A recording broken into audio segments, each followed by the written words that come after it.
Grand Rising, everyone. Much love, much respect to everyone. Hopefully, everybody having a beautiful day. Grand Rising, everyone. Much love, much respect to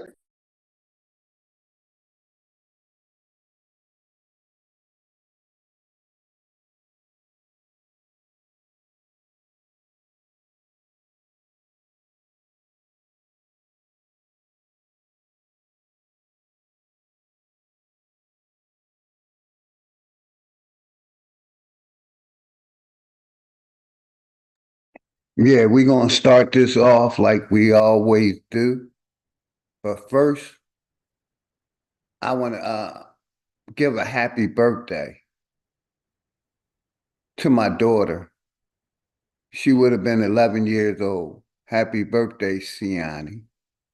Daddy, miss you. May you rest in power, my love.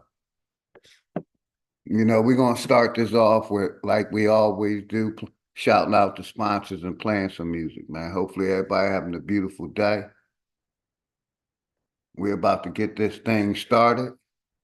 The name of the stream is Cut From Another Cloth with my brother Cliff the Gardener. So we're going to play some music. I got to put the link in the chat. Everybody give me a minute. And we're going to get this thing started. Let's get this started. With some music like we always do. Share sound. Bam, let's go.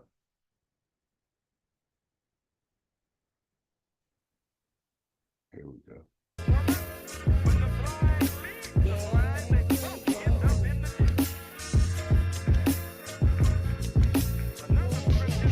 Class in session. So it's time for you to get the notes. The quickest way to sell your soul is when you niggas vote.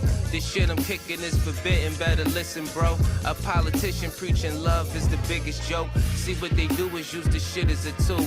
Got us focused on these fools and putting shit in our food.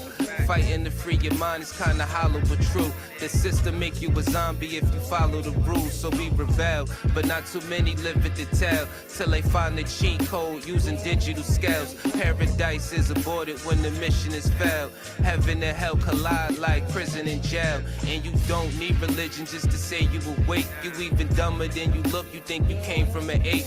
Religion needs science, science need religion.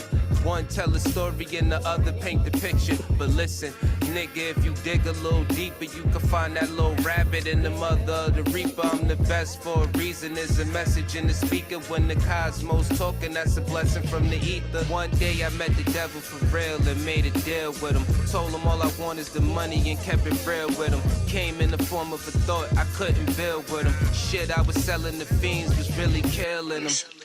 Your gun bars ain't much if your gat don't shoot. I'm strapped and bulletproof like the Batman suit. All it takes is one snap to have my enemies killed. The laws in space and time, I could bend them at will.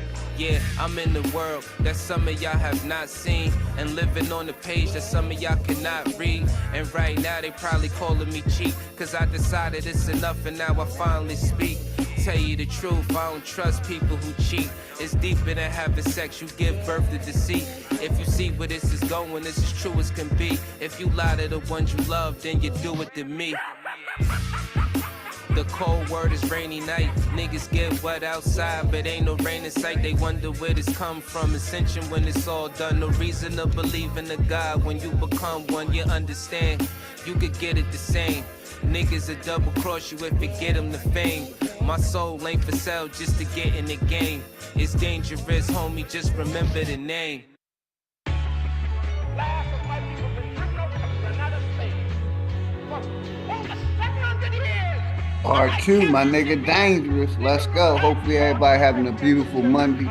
They just Grand wanna keep us Rising, asleep. everybody. I know Hopefully this everybody shit suck, having but a when the fuck beautiful when niggas Monday. wake up, I know this shit tough. Every other step One-on-one you take, you with get your Cliff foot the stuck. Gardener. Cause they go and show you the fly when Let's go. some niggas pushed up. Religion is a part of the system, Tell my 'em nigga, again. listen. If you ain't got control of your soul, then you's a victim. The Pope all over the net with politicians. The same politicians who sleeping with little children. Time to make them pay for what they did to the youth. But freedom of speech is nothing when they censoring truth. You ain't gotta show shit when you live in the proof. Giving support to your oppressors, man, you niggas is goofs. Time to fight fire with fire, get on some nigga shit. Time to get back what they stole, all of our innocence. Some people hate the way that I talk, this shit be spicy. But say a bunch of shit that ain't true, it isn't likely. They try to say your vision ain't true, but with your sight see. The best way to tear you apart is through your psyche. I give it to you real, what you need me to say. Ask the world leaders about the oath they secretly take. It's a plan that they got to keep us legally slaves. Paid labor overwhelming when you needed a break. If you think that I'm just talking, then bitch you lost. It's a war going on like rich versus poor. The rich keep getting rich while your broke ass starve. Feeding you little pennies at that punk ass job. Thinking Hey, 'cause you shout made out it the in tax, sponsor, you need that income. my nigga Really Brian, understating Flat the facts, Power 'cause guy. niggas Much been love and dumb. respect to you and Your the family, emotions are Brian. controlled by a system. Cause when I Hopefully make a everything song full good of hate, for niggas you and the listen. family, brother. When I make a song about love, niggas skip it. They both from the Shout soul, out to so sponsor, really ain't nothing different. Brian, Today Black you gotta give it a motherfucking fight power to guy. make the hate stop. Niggas on that ignorant shit gon' get a face shot. Believe what you wanna believe. A lot of niggas snakes, only going off of belief. A lot of shit is fake with 2 cans blazing. I'm ready for damnation. So tell a slave master I'm burning the plantation. You fuck niggas like to throw pain but can't take it. So all during war these flames remain sacred. Barrel to the root of your tongue. You niggas tasteless, lights flying over your head. It ain't a spaceship. The reason why we fully equipped was information. It led us on the path that got us out of the matrix. Unity is power beyond, we should embrace it. But you could never bathe in the truth when you were racist. Speeding off what you was taught, then the brakes slip. Then you see it's nothing you thought. That shit is dangerous. A lot of people dying for what? That shit was aimless. Written in your Bible, black man and woman, when the last of my people been driven over from Granada State for over 700 years, and I carried the youth, I taught the Europeans until they're coming back. They just wanna keep us asleep. I know this shit suck, but when the fuck when niggas wake up, I know this shit tough. Every other step you take, you get your foot stuck. Cause they go and show you the fly with some niggas pushed up. Religion is a part of the system, my nigga, listen. If you ain't got control of your soul, then you's a victim. The Pope all over the net with politicians. The same politicians who sleeping with little children. Time to make them pay for what they did to the youth. But freedom of speech is nothing when they censoring truth. You ain't gotta show shit when you live in the proof. Giving support to your oppressors, man, you niggas is goofs. Time to fight fire with fire, get on some nigga shit. Time to Make get sure back what they everybody stole, sub up all to of our everybody innocence. Some channel, people man. hate the Hopefully way that everybody I having a talk, beautiful this shit month. be spicy. But say Sub a up to bunch my of shit nigga that ain't Brian's true, channel, it isn't man. likely. They Everybody try to sub up say to your vision everybody. ain't true, but with your sight see. The best way to tear you apart is through your psyche. I give it to you real, what you need me to say.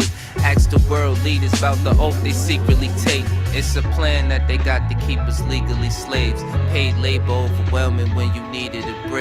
If you think that I'm just talking, then bitch you lost. It's a war going on like rich versus poor. The rich keep getting rich while your broke ass starve. Feeding you little pennies at that punk ass Yeah, job. we gonna play some songs, Thinking 'cause let you the get it brother in tax, you flip need the that garden and income. get in the house. Really, I'm This just should be a stating good the one, facts, cause everybody. niggas been dumb. Your emotions are controlled by a system. Cause when I make a song full of hate, niggas listen. When I make a song about love, niggas skip it. They both from the soul, so really ain't nothing different. Today you gotta give it a fight to make the hate stop. Niggas on that ignorant shit gon' get a face shot. Believe what you wanna believe. A lot of niggas snakes, only going off of belief. A lot of shit is fake with 2 cans blazing. I'm ready for damnation. So tell a slave master I'm burning the plantation. You fuck niggas like to throw pain but can't take it. So all during war these flames remain sacred. Tell 'em again. Barrel to the root of your tongue, you niggas tasteless. Lights flying over your head, it ain't a spaceship. The Montrese, reason what's why we good, brother? fully Much love equipped and was respect to you and the information. family. It led us Montrese. on the path that got us out of the matrix. Unity is power beyond, we should embrace it. But you could never bathe in the truth when you were racist. Speeding off what you was taught, then the brakes slip. Then you see it's nothing you thought, that shit is dangerous. A lot of people dying for what? That shit was aimless. It's kinda like a video game, it took stages. Just make sure these lanes remain nameless. Hood politics part 2, my name dangerous. Shout out to my nigga Dangerous, sponsor. Going to Hood Politics Part 3.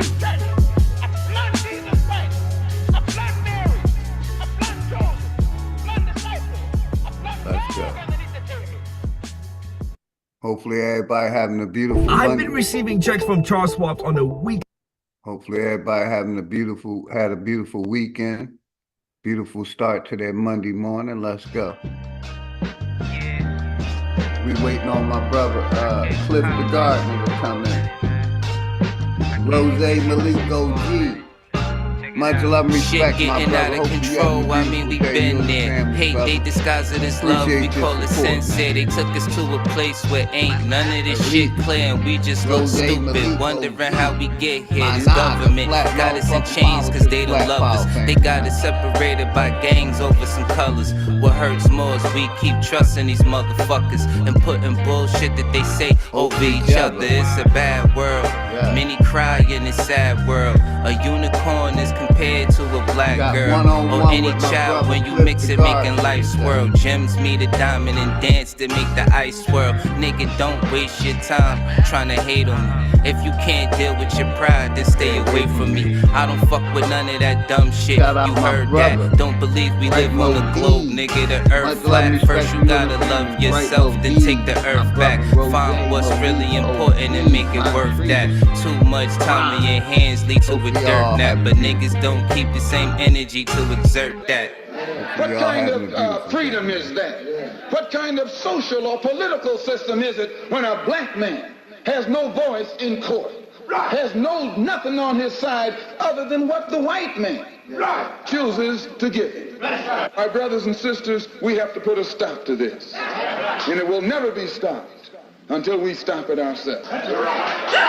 Mind over matter, but none of that'll matter when in life you're trying to climb and a nigga pull a ladder. Believing in the myth when reality is shattered. The lies never end unless you serve it on a platter. America made you a slave, then call you monster. Erase everything that we paved and say we conquered. Willie lynching is a system that really harmed us. It raped women, left children without their fathers. America, land of the free, home of the great. America, cage of the beast, home of a snake. But the fight don't stop when you gone. This shit a marathon. Everything they touched in this world, they made it terraform. The best piece of advice, stay about these pigs sight. Fuck what goes on in the street. Nigga, just live life. You only get one of those, nigga. Don't play with that. Trying to dance away in the dark and never make it back. We got a lot of loving to do. Shit is getting worse. Hate run deep in these roots. It's like the shit is cursed. Murder everything you can name. The world gone berserk. Pedophilia real as fuck. It's even in the church. Music, we've been flaming it. No, it ain't no game with it. Just know I put my soul on the beat when you banging it. This is for the shit that I see and won't play with it. Hood Politics Part 3. My name Dangerous. They attack the victim, and then the criminal who attacked the victim accuses the victim of attacking him. This is American justice. This is American democracy. And those of you who are familiar with it know that in America, democracy is hypocrisy. Now, if I'm wrong, put me in jail. But if you can't prove that a democracy is not hypocrisy, then don't put your hands on me. We over here to my nigga Sanchez next. Whole world on like some the bullshit. Shout out my nigga Sanchez. Cloud, Flat mode, shining fucking on you power with to its the flat rays power. of beneficence. Let's go. We waiting on the brother Cliff the Gardener to come in. He should be coming in any minute. Once again from the soul. We gonna play some music until the brother come This in. is my notebook. Let me rip you a page that'll make you sit back and witness the Shout out my play. nigga Got Sanchez. kids pitching Black grenades, motherfucker. missing the days. Guess you can't be a star sitting in the shade. And at times, life will make you sicker than AIDS. Twisting the haze, laid out wishing you prayed. Working hard, no difference is made. In a world that'll kill you and spit in your grave. The best thing a parent can say to a child, success has no restriction for age. Or we might be in Another nigga twisting some braids in the penitentiary, spending some days. Bad choices, plus you know how niggas persuade. Them snakes got venomous ways. And the worst thing to a man is feeling betrayed. Head above water, still get hit with a wave. Still think of my queen, get hit with a daze. Still treat us no different than slaves. This world will take hearts and fill them with rage. Water seeds with hate and make them sit in a cage. On some bullshit. World on some bullshit. Nothing new under the sun. Shit ain't no different today. You know I can give up what your ministers say. I won't forget the past to remember the faith. As society takes souls and send them astray. Then it's the hate you got trapped deep in your heart. So in these times I fall back deep in the arts. Hidden colors, got a nigga seeking the arc. Sipping tea, watching devils pull people apart. I remember an old saying, reap what you sow. On your journey, stay humble and teach what you know. And this flow ain't the shit you see at the store. It's more like the damn killer that you greet at the door. Third eye be the seed of your soul. Such a beautiful earth these demons control. Gonna make shit better if I can. Cause all over the world my empire stand. On some bullshit. World on some bullshit. Hey, shout out to sponsor. On some bullshit. Prophet Levi, my nigga. Much love and respect to you and the family. Prophet Levi. World on some bullshit. Sponsor. Get y'all bibblers, man. Get y'all bibblers. Bibbler gang. We going back to my nigga Sanchez. Now we going over the dangerous real quick. Some new dangerous. World on some bullshit. We're gonna come back to Brother Sanchez. We got some new dangerous. Leave us some. What's good, brother? Much love and respect to you and the family, my brother. Leave us. Appreciate you, brother, tapping in. Be waiting on the brother Cliff the Garden. Got a one-on-one with him. It should be a very interesting stream, man. Be patient with the OG, man. Yeah, nigga, you hating on me, you was hating on me, hating on me, you hating on me, you a clout. I remember niggas hate, they wasn't fucking with it. I wave my hands at these niggas, I got something in it. I never argue with these hoes when I'm discussing business. I wave my hands at these bitches, I got something in it. If niggas get a wave, funeral arrangements. I'm saying if it ain't a bullet, it's a middle finger. Either way, I wave my hands, I got something in it. So if these hands get the waving, then it's up for niggas. Cloud chaser, you cloud chasing. Who you cloud chasing? Yeah, you smell it, the loud blazing. Yeah, you bitches bark, none of it's heard. You sound gated through the lens. All your dogs get spotted like Dalmatians. People like to live in they lives, that ain't bout shit. Truth, it get put in disguise till it get outlived. Damn shame how they did your cousin, nigga, ain't it? Rapid fire make my hand shake, get acquainted. Fresher than you ever been, flyer than you ever was. Fresher than you ever been, flyer than you ever was. I said I'm fresher than you ever been, flyer than you ever was. Fresher than you ever been. I remember niggas hate, they wasn't fucking with it. I wave my hands at these niggas, I got something in it. I never argue with these hoes when I'm discussing business. I wave my hands at these bitches, I got something in it. If niggas get a wave, funeral arrangements. I'm saying if it ain't a bullet, it's a middle finger. Either way, I wave my hands, I got something in it. So if these hands get the waving, then it's up for you. You a big dummy, you an idiot, stupid nigga. Oh, you think it's funny? Then oblivion where you visit, you was hating on me, and not to mention all the swagger jacking niggas was doing. Ain't nothing different. These hands wave niggas goodbye. They call it farewell. Revolver flash dead in your eyes, and it don't bear shells. DBD music, the gang. No, we your family. My network niggas is real. They waving hands with me. Fresher than you ever been, flyer than you ever was. Fresher than you ever been, flyer than you ever was. I I said I'm fresher than you ever been, flyer than you ever was, fresher than you ever been. I remember niggas hate they wasn't fucking with it. I wave my hands at these niggas, I got something in it. I never argue with these hoes when I'm discussing business. I wave my hands at these bitches, I got something in it. If niggas get a wave, funeral arrangements. I'm saying if it ain't a bullet, it's a middle finger. Either way, I wave my hands, I got something in it. So if these hands get to waving, then it's up for niggas.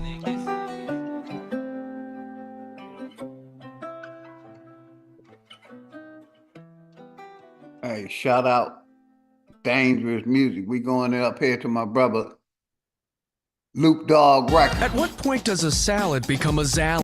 If y'all got some music y'all want me to play, email me y'all music, man. I play all music. Shout out my brother Black White Indian. Much love and respect to you and the family. My nigga Greedy Vegan. Much love and respect to you and the family, brother. This Trill Loop Dog Records. It's Trill. Loop Dog Records, Dog Records. We got a one-on-one with Cliff the Guard. We waiting on the brother to come on in. Since you went live, you gotta live it up. Let's go.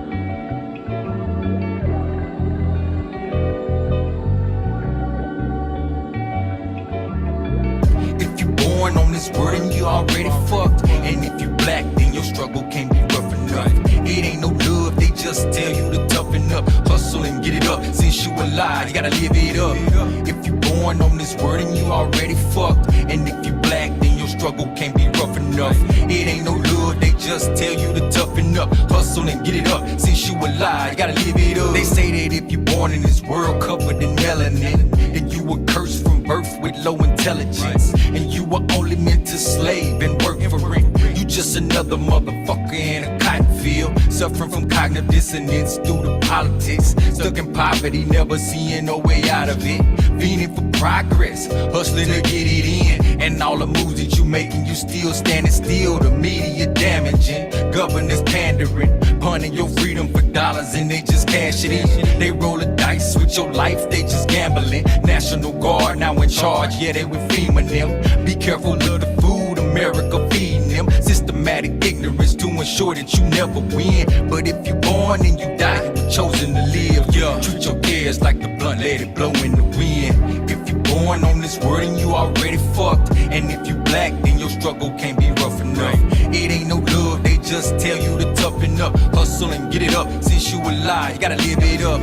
If you born on this world and you already fucked, and if you black, then your struggle can't be rough enough. It ain't no love, they just tell you to toughen up, hustle and get it up. Since you alive, you gotta live it up. They say that if you born in this world and you got red skin, then you extinct and you can possibly be an Indian. Aboriginal native, walking on flat land, told you that you were African, now you ain't got land. This for the next generation who don't understand. This for the ones with the mind that can comprehend. Black lives matter, but will you help your fellow man? Stop fronting on the internet and start collecting bands. Join hands in business, put your money where your mouth is. And for the young ones who already got kids, feed they mind, fuck a fucking Nike outfit.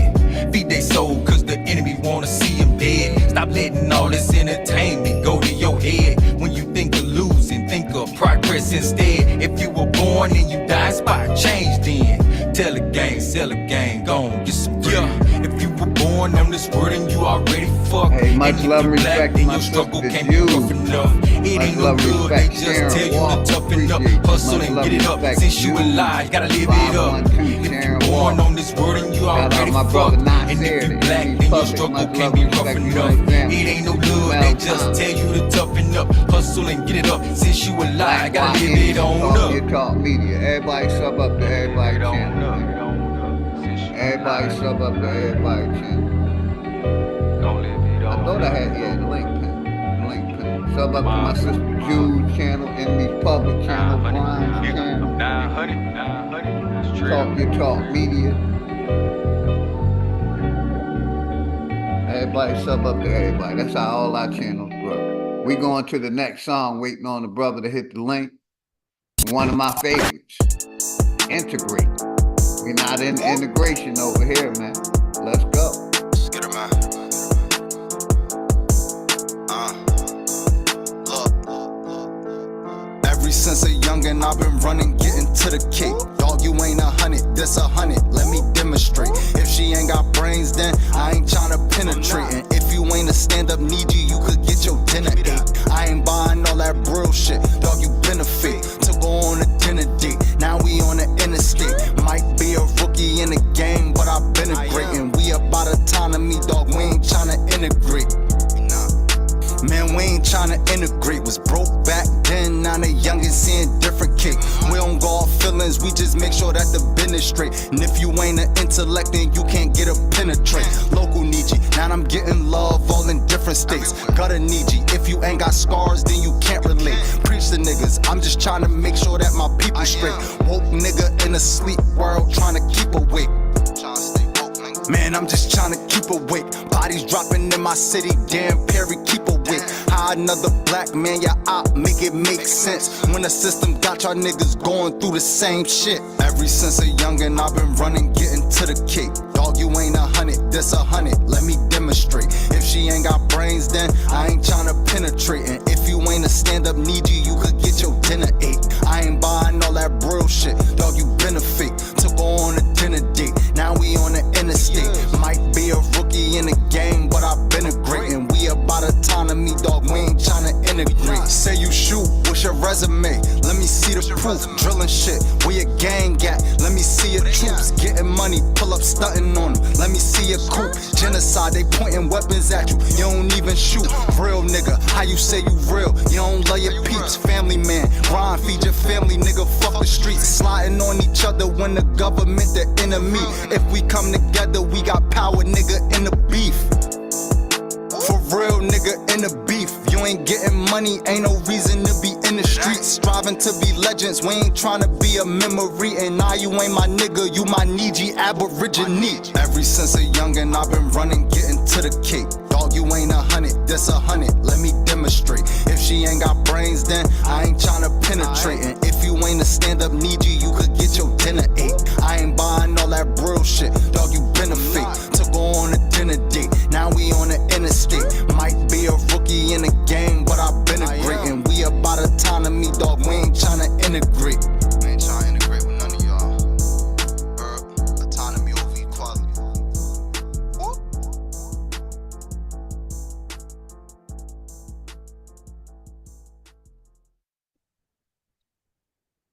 We might be having some technical difficulties. I ain't sure how to send a brother the ID to the meeting. Let me see if I can find a meeting ID real quick. Get rid of this commercial. Let's go. Yep. Wild Indian, yeah. Hey V, line them up. I'm a wild Indian, you know I go crazy. Ain't really Indian, that boy fugazi. I just keep it player, you can never play me. You got an ass so fat, girl, let's make a baby. And another one. Then I'm back to the trap, I'm trying double some. She a bad woke chick, and I love her tongue. We some jurisdiction boys, we some 101.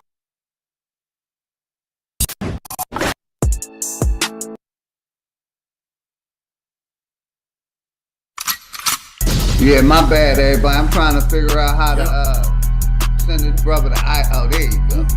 Wild Indian, yeah. Hey V, line them up. I'm a wild Indian, you know I go crazy. Ain't really Indian, that boy fugazi. We're gonna play another song, I just keep it player, you can and then never we're gonna play get this me. thing You got started, an man. ass so Shout out fat, my brother in the let's make a house. baby. And another one. Then I'm back to the trap, I'm trying double some. She a bad woke chick, and I love her tongue. We some jurisdiction boys, we some 101s. Look, don't compare me to no Martin dog. I'm Salute, like Malcolm bro. X. Clinton, salute. Much love and respect to you and the family, man. Hopefully you having a good day. You know we clapping text. Chucky dog, child play, yeah, nigga, that's what's next. Open up the cans just like Arizona. Pull up masked up like we got the Rona. We set up jurisdictions when we buy the corner. How you claiming that's your hood and you not the owner? Be the B, I just pulled up in the need for speed. Free the land, tell the colonizers that they need to leave. Wild Indian up in my veins, you much know love how and we respect bleed. to you You and the ain't gotta family. lie about who we is, dog. Appreciate you, brother. We at Texas, work, we what's can't good? keep the peace. Much love and Since we respect at to you and work, the gotta family. keep Junebug, peace. Whack a Texas. coon, then I Darren meditate. Walker, Should I much need love to and breathe? respect to Keep you an and the Olmec family. head when we Sharon, slide, dog, cause we the shit.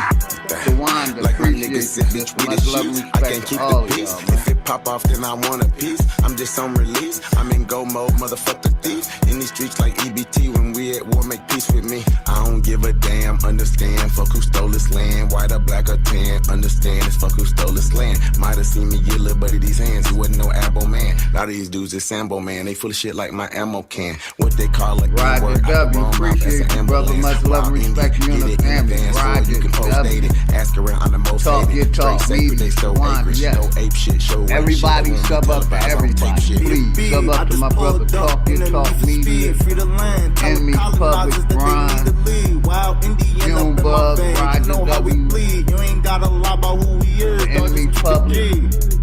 Prophet We at Levi, work, we Black can't keep White, the peace. everybody sub up Since to we at work, everybody. My gotta sister keep the Jude, peace. Whack a coon, then I 512, meditate. Should I need everybody to sub breathe? up Keep there. an Olmec head when we slide, dog, cause we the shit. we're gonna play one more song and we're gonna get it started. Shout out Phenomenal Mommy. Much love and respect to you and the family. Phenomenal Mommy.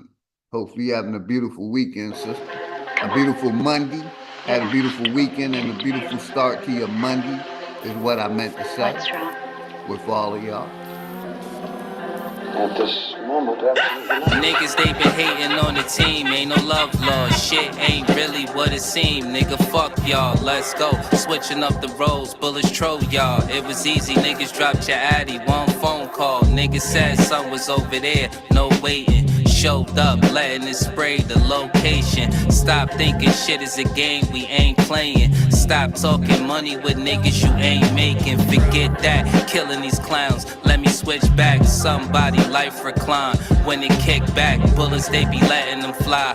Where you live at, now nigga somebody dies. Can you dig that? Fat nigga trying to be live, but you a big back. This beef, soda and fries, this shit a Big Mac. Chuck E. Cheese, nigga for real, you a big rat. Sombrero over your head, now that's a big cat. I had to tell him, ho, see you later. I really mean it, don't you do me any favors. Everywhere we go, we run into some haters. Fuck you if it ain't about the paper. I had to tell him, ho, see you later. I really mean it, don't you do me any favors. Everywhere we go, we run into some haters. Everywhere we go, we run into some haters. I used to play the front line, running from the one time. Went to school the next day and bragged on the lunch line. Went to jail for the shit and prayed for the sunshine. It's crazy how it all turned out, cause now it's lunchtime. Retarded kid, drawing the pic, nigga, these dumb lines. Nigga, you retarded as shit, thinking you want mine. The 40 lift you out of your kicks, nigga, that's bunzai. Slap the shit out of your bitch for being tongue-tied. I clock in, niggas clock out, that's a done job. Stupid when I ask you a question, it ain't a fun time. Then my gun rise, eyes open, dumb wide. I can play it too, get acquainted with my fun side. But that's your name, you ain't able to fix, and you cooperated. That's why you get labeled a snitch. I stay away from niggas, there's too much hate in the mix. It make it easy for a nigga to erase you with this. You're wondering how you got into all this? No, I know how I got into it all. Do you wish you were out? I've been out a long time. If y'all like the music, make sure y'all sub to the artist, man. We're about promo over here. Free promo. You want to promote your channel? Please do. You want to promote a business? I had to tell him, ho, see you later. I really mean it, don't you do me any favors. Everywhere we go, we run into some haters. Fuck you if it ain't about the paper. I had to tell him, ho, see you later. I really mean it, don't you do me any favors. Everywhere we go, we run into some haters. Everywhere we go, we run into some haters.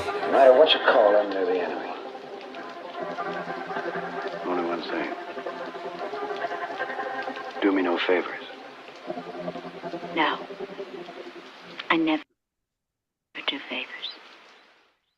Hey, we got a lot of new music coming out. A lot of new music. If y'all haven't, make sure y'all sub up to the network. The network putting out all the music. We supporting each other over here. You know, we're about to get started, right? You know, I met this gentleman right here, this brother right here, in a meeting that we had.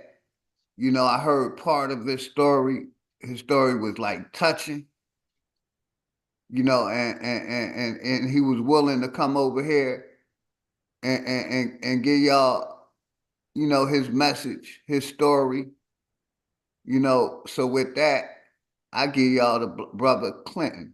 Much love and respect to you and the family, Clinton. You can do a mic checking. It's your Yeah, platform, yeah, brother. yeah. Mic check, mic check. That's Clifton. Yeah, Clifton, my bad, it's Clifton. my no, it's my honor to be here. You know, and it's really good to get to know extended family. You know what I mean? And I've always been about, Yes, sir. family reunions. And so I can't wait for us, in the next 10, 15 years to have some real, real big family reunions where people could drop colors, people could drop flags, people could drop religions, come together on some truces and really, really, really rebuild this nation, you know?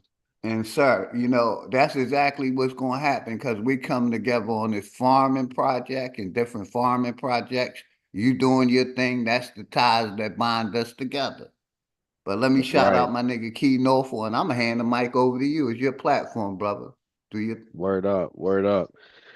Yeah, so I'm from the north, we call it the bold north.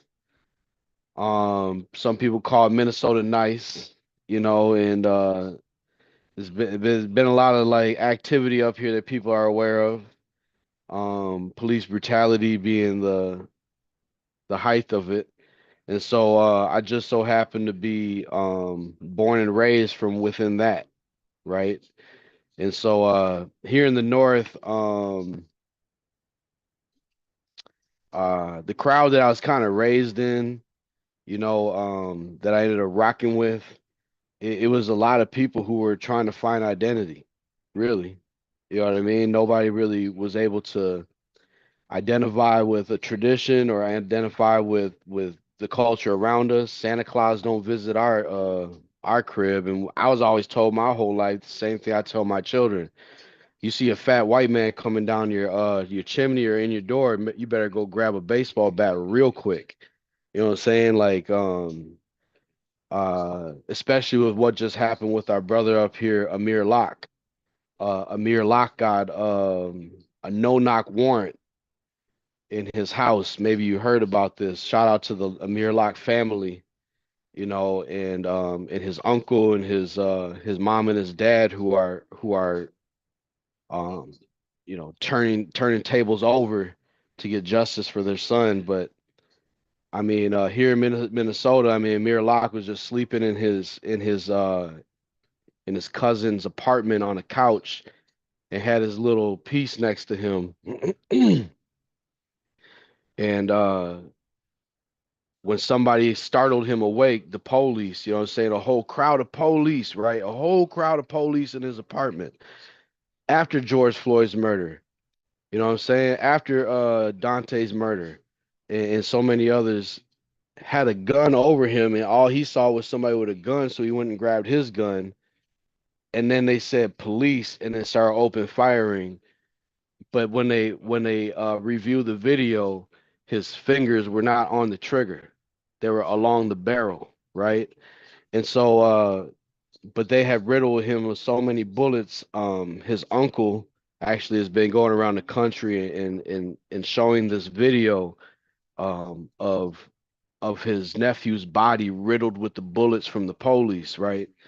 And showing the video of the cams from the police on their vests and their helmets, all the way from before they kick down the door, all the way to when they're in the precinct, snickering and laughing after doing this homicide, right? And so, anyway, with that said, that environment that I grew up in, it's like, it's hard to breathe, right? It's really hard to breathe, and not only that, we're turned up against each other. And so in North Minneapolis, where I'm born and raised, I'm raised all throughout the Minnesota and the whole of the Twin Cities, TC. Um, it's tatted in my veins, 651, 612, Twin Cities all day. But I love the North.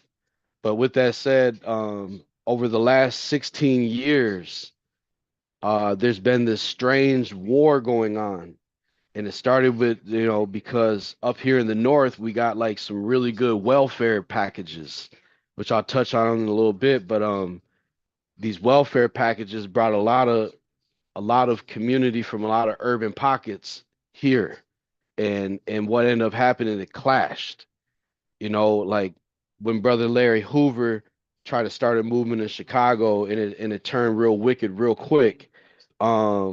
With the folks and all of them, when they came up here, but their regulations and their violations and how they handled things was a lot different from how, the Blackstones and the Vice Lords and the Latin Kings and the uh solid trays and the Bloods and the Crips that were already here.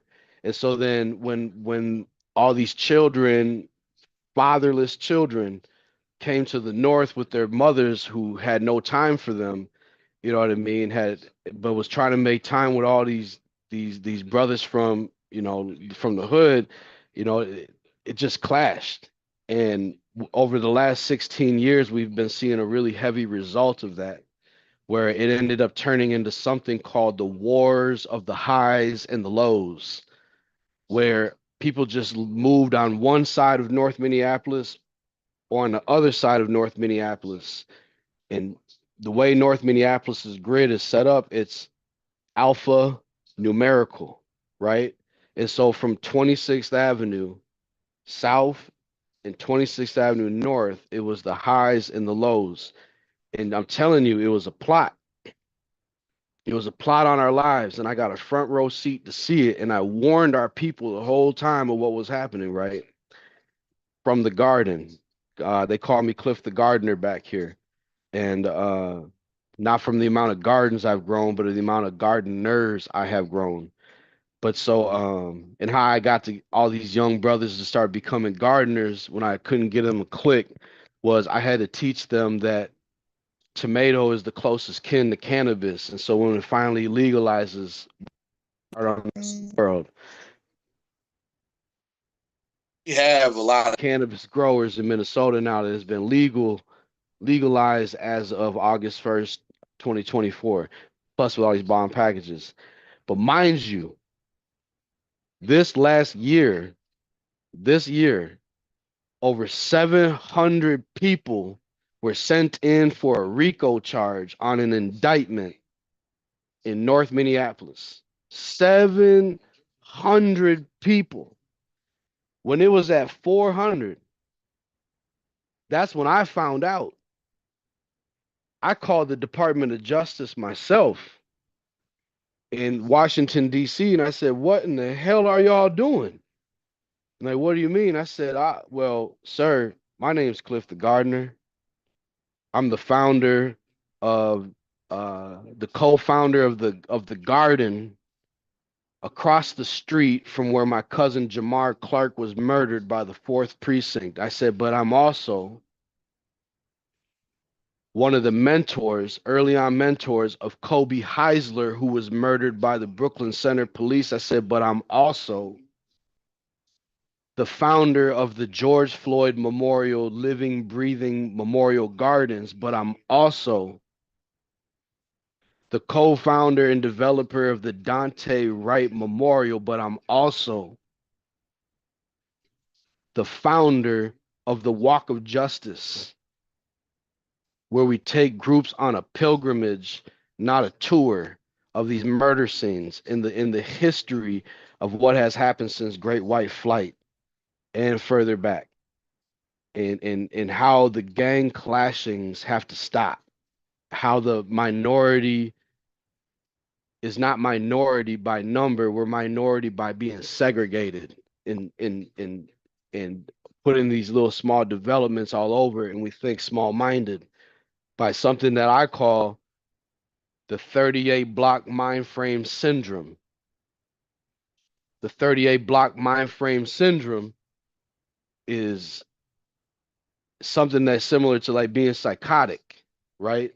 Because you keep doing the same damn thing over and over and over and over again. What's the definition of someone who is psychotic, right? Insanity, repeating the same mistake over and over again, expecting different results. You got it, bro. Thank you. I appreciate that. And so, and people glorifying this. It's I can't even understand how people glorifying this. So how am I cut from another cloth, right? What I'm getting to is this is that I grew up in the heart of it. So in the early 80s, I'm an 80s baby, where I was born in 1980, March 13th, 1982. And my sister was the first mixed child born west of Minneapolis after the Great White Flight. So all white people went west from Minneapolis in the what were the subdivisions, suburbs, the subdivisions of Minneapolis, because it all used to be Minneapolis, right? But my dad was raised in the Red Line region, the Negro community. It was called Tangletown. And my father moved north from Portersville, Missouri, but our family is from Tennessee, tobacco plantations. My grandmother was born on the plantation and the tobacco plantations in Tennessee by full-blooded five civilized tribes. You know what I'm saying? Like there was a mixture, but they're full-blooded of between descendant of slave and five civilized tribes of the South, right? My grandmother left the house with my grandfather David, and he was in Portersville, Missouri on the cotton plantations, you see? But then the Ku Klux Klan came, murdered my great grandfather, my great grandmother, all their records, all their history, all their photos, everything that they had accumulated. My great grandfather was a slave, right? Freed, a freedman, Cherokee. And so with that said, and my grandmother was Chickasaw, right?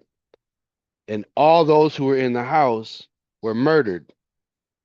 God knows what happened to them. Um, just one moment, please. Let me uh Yeah, I got you, brother. I'm here listening. God Take knows your what time. happened to my relatives when they came and took the deed and the title. But what we do know has happened is that they burnt the house with them in it. And so that was my inheritance Hey, from real quick, did you mute your mic? Because somebody putting no sound. let me Okay, see he here. say hi. No, you good. You good. Got you. You good. Yo, commercial break. Make sure you know when you come up to Minnesota, you can mess around and get some of these snow caps. You feel what I'm saying? Like, some medicine for your soul. They come in all different shapes and sizes and varieties. You know, shout out to the gummy buns up here in the Minnesota that help your boy out, keep my nerves calm and get me back with the creator. There it is. There it is. And so, but with that said, when my father was born, he was born on a plant in Portersville, Missouri, right?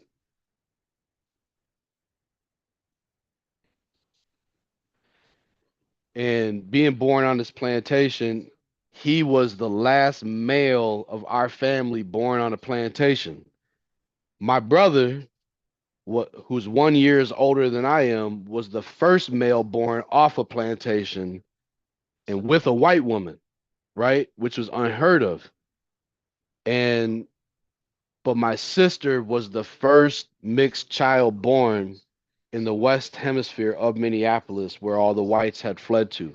So, with that said, my father being from that community and from the Rondo, which is in St. Paul, from the 8, which is where Mr. George Floyd was murdered, which is now called the GFS or the George Floyd Square.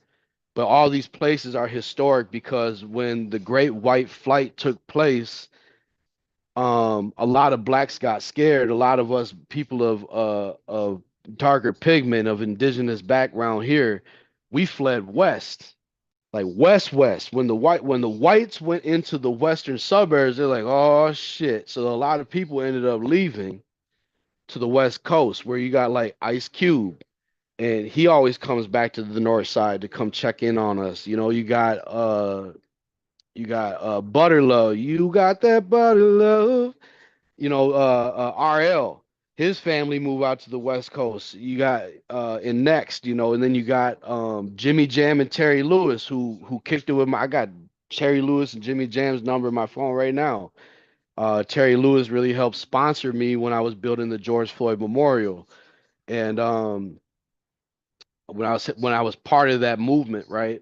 But with that said, like Prince, the artist formerly known as Prince, used to follow my dad and my uncle around, Ray Kirby and Gary Gilmore, right?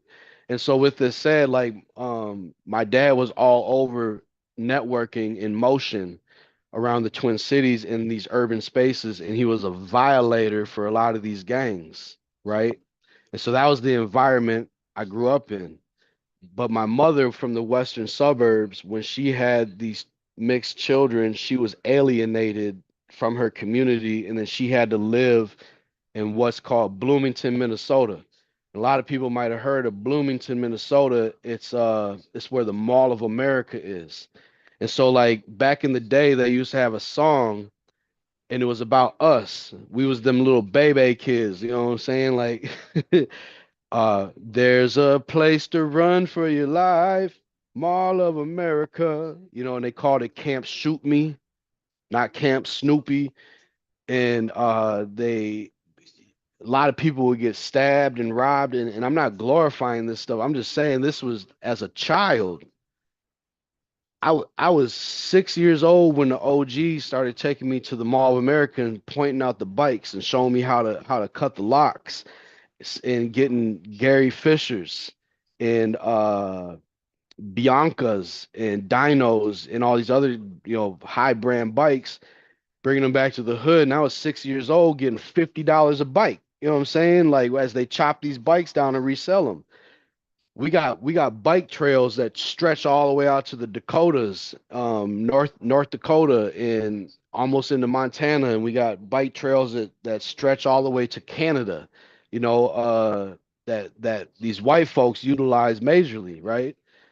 Now we got e-bikes, so now these white folks are really moving around up here, and people of color started getting involved too, but in that section these days. But back when I was growing up, it was not safe for us at all. The police would bring in people like we had Batman and Robin was brought up, literally these two men, and then Cagney and Lucy or whatever, these two different sets of cops came at two different eras, and they were training police in what they called the playground, third precinct. It burnt down from murdering George Floyd because of the height of you know abuse that we took. We ain't even the ones that burnt down the third precinct, but we'll talk about that on another note. Unicorn riots proved that, and the people who burnt it down were white people, and they were found guilty, and they're sitting their ass in prison right now unless they're on a furlough. We know how that goes. But with that said, the third precinct was called the playground, and the fourth precinct, which murdered my cousin Jamar Clark, was also another playground. And these were on the north side and the south side of Minneapolis, right? We have the north, south, southwest. Southwest is more like University of Minnesota campus on the river. Southeast is like where all the elitists live in some big ass, new millennia plantation houses, on all the system of the lakes that are inside of our community. Bade Makuska and Minnehaha Creek and Mighty Mississippi all runs through these corridors, right? And so in North Minneapolis has always been the most disregard and underserved community of all the Twin Cities. So anyway, with that said, when they sent these police officers up here, they trained them how to treat niggas, right? How to treat timber niggas, how to treat sand niggas, how to really take us down because up here in Minnesota with all these benefits they had, it was a melting pot. From the murder scene of George Floyd Square, within 100 miles, there are 98 languages. Let that sink in. From where George Floyd was murdered, within 100 miles, one of my analysis people came back to me when I was building the garden and said, Cliff, you ain't gonna believe this. I said, what? They said, there are 98 languages. This is the melting pot of the world. And I was like, what do you mean? They said there's more Somalian here in Minneapolis than there are in Somalia. There are more Hmong here in Minneapolis than there are in the rest of the world, right? And so with that, with all the other shit that colonialism brought to this country was disease, sickness, and need. These are all tribes that are in need, right? Uh, this was the mess that I was raised in. So anyway, with that said, we go back when I was a child. It was literally called the murder capital of the world for like the first 10 years of my life. I'm sure a lot of people have experienced a lot of raw things in urban society around the United States of America. I've been in a lot of urban pockets throughout my life. And we'll get to that too. But back here at home, the warfare that takes place in Somalia and the genocide that took place in Eritrea in Ethiopia, the wars of Lebanon, the three warring tribes, and then you throw the Sudanese in there with that. Now, I mean, like it's George Floyd Square every day in Lebanon. Like, but a lot of these folks these good people are coming living here with us in the Twin Cities, but they bring a whole different world. You know what I mean? It's not black and white. It's really dangerous. And then you got the Latins who have migrated up here heavily over the last 15 years, but with that said, growing up in that, I had the chance to grow up with the whole world, right? I had the chance to grow up with every single nation. We had this festival here for years. It just ended last year. They closed down the doors on it, but they had this thing called the Festival of Nations. And every year you could go and buy things from all these cultures, staffs, blow dart guns, swords, flags, posters, whatever, just culture, food. Oh man, the food. Golly. Whoo. I got into 5 car wrecks over the last year, so I got a little bit of a belly as I've been rehabilitating. But man, I'm telling you, man, the food up here, whoo, and the women, Lord have mercy, and you gotta really try to pick one, to really, I got daughters. In order to honor a woman, it's like golly, but which one? So but with that said, growing up, my mom was segregated. And there's a verse that I wrote. I was really big into rapping, in my teen to late 20s. But a little verse that I had wrote during that time was I was raised by pimps, hustlers, and crooks. On the streets, they taught me how to look. Now I could peep a scene and read a nigga just like a book. Them feds, I kept 'em shook. Them lessons I always took. And that fresh fish, I threw my line, I bobbed 'em, and then I hooked. Kept 'em fiending like that cane. My meat, my method brain, my treat. I kept 'em trained. After that leaf, I left 'em out laid. I done crimes in different ways. Be amazed how I escaped him. RSW would go and trace him and see he would erase him. Stayed away from catching cases. Always pulling out different capers and them niches. Them caught them vapors. Soon as I clocked them papers, still walk with a Midwest walk. Still talk with a Midwest talk. And them Benjamins, them come in flocks as soon as I hit them blocks from South Side is my domain where a nigga feels safe to lay, slip, and serve some things. When there's droughts, I'm that other with the candy rain, block to block, living my life from frame to frame, from RSW to RT, TRUE. I'ma always keep it the same, cause north side is my domain where a nigga feels safe to lay, slip, and serve some things. When it's droughts, I'm that other with the candy rain, block to block, living my life from frame to frame, from RSW to RT, TRUE. I'ma always keep it the same, creep as we came. And so like there were real stories that I was writing. There was like true to life and the horrors that I had to witness as a child. My father's name was Gary Gilmore. We're just now getting him rehabilitated and stuff, but he had a car wreck this last year and had a severe uh, traumatic brain TBI, and now he's starting to lose memory. And I'm doing all kinds of stuff to try to you know get his mind right, but different recipes and different things. But with that said,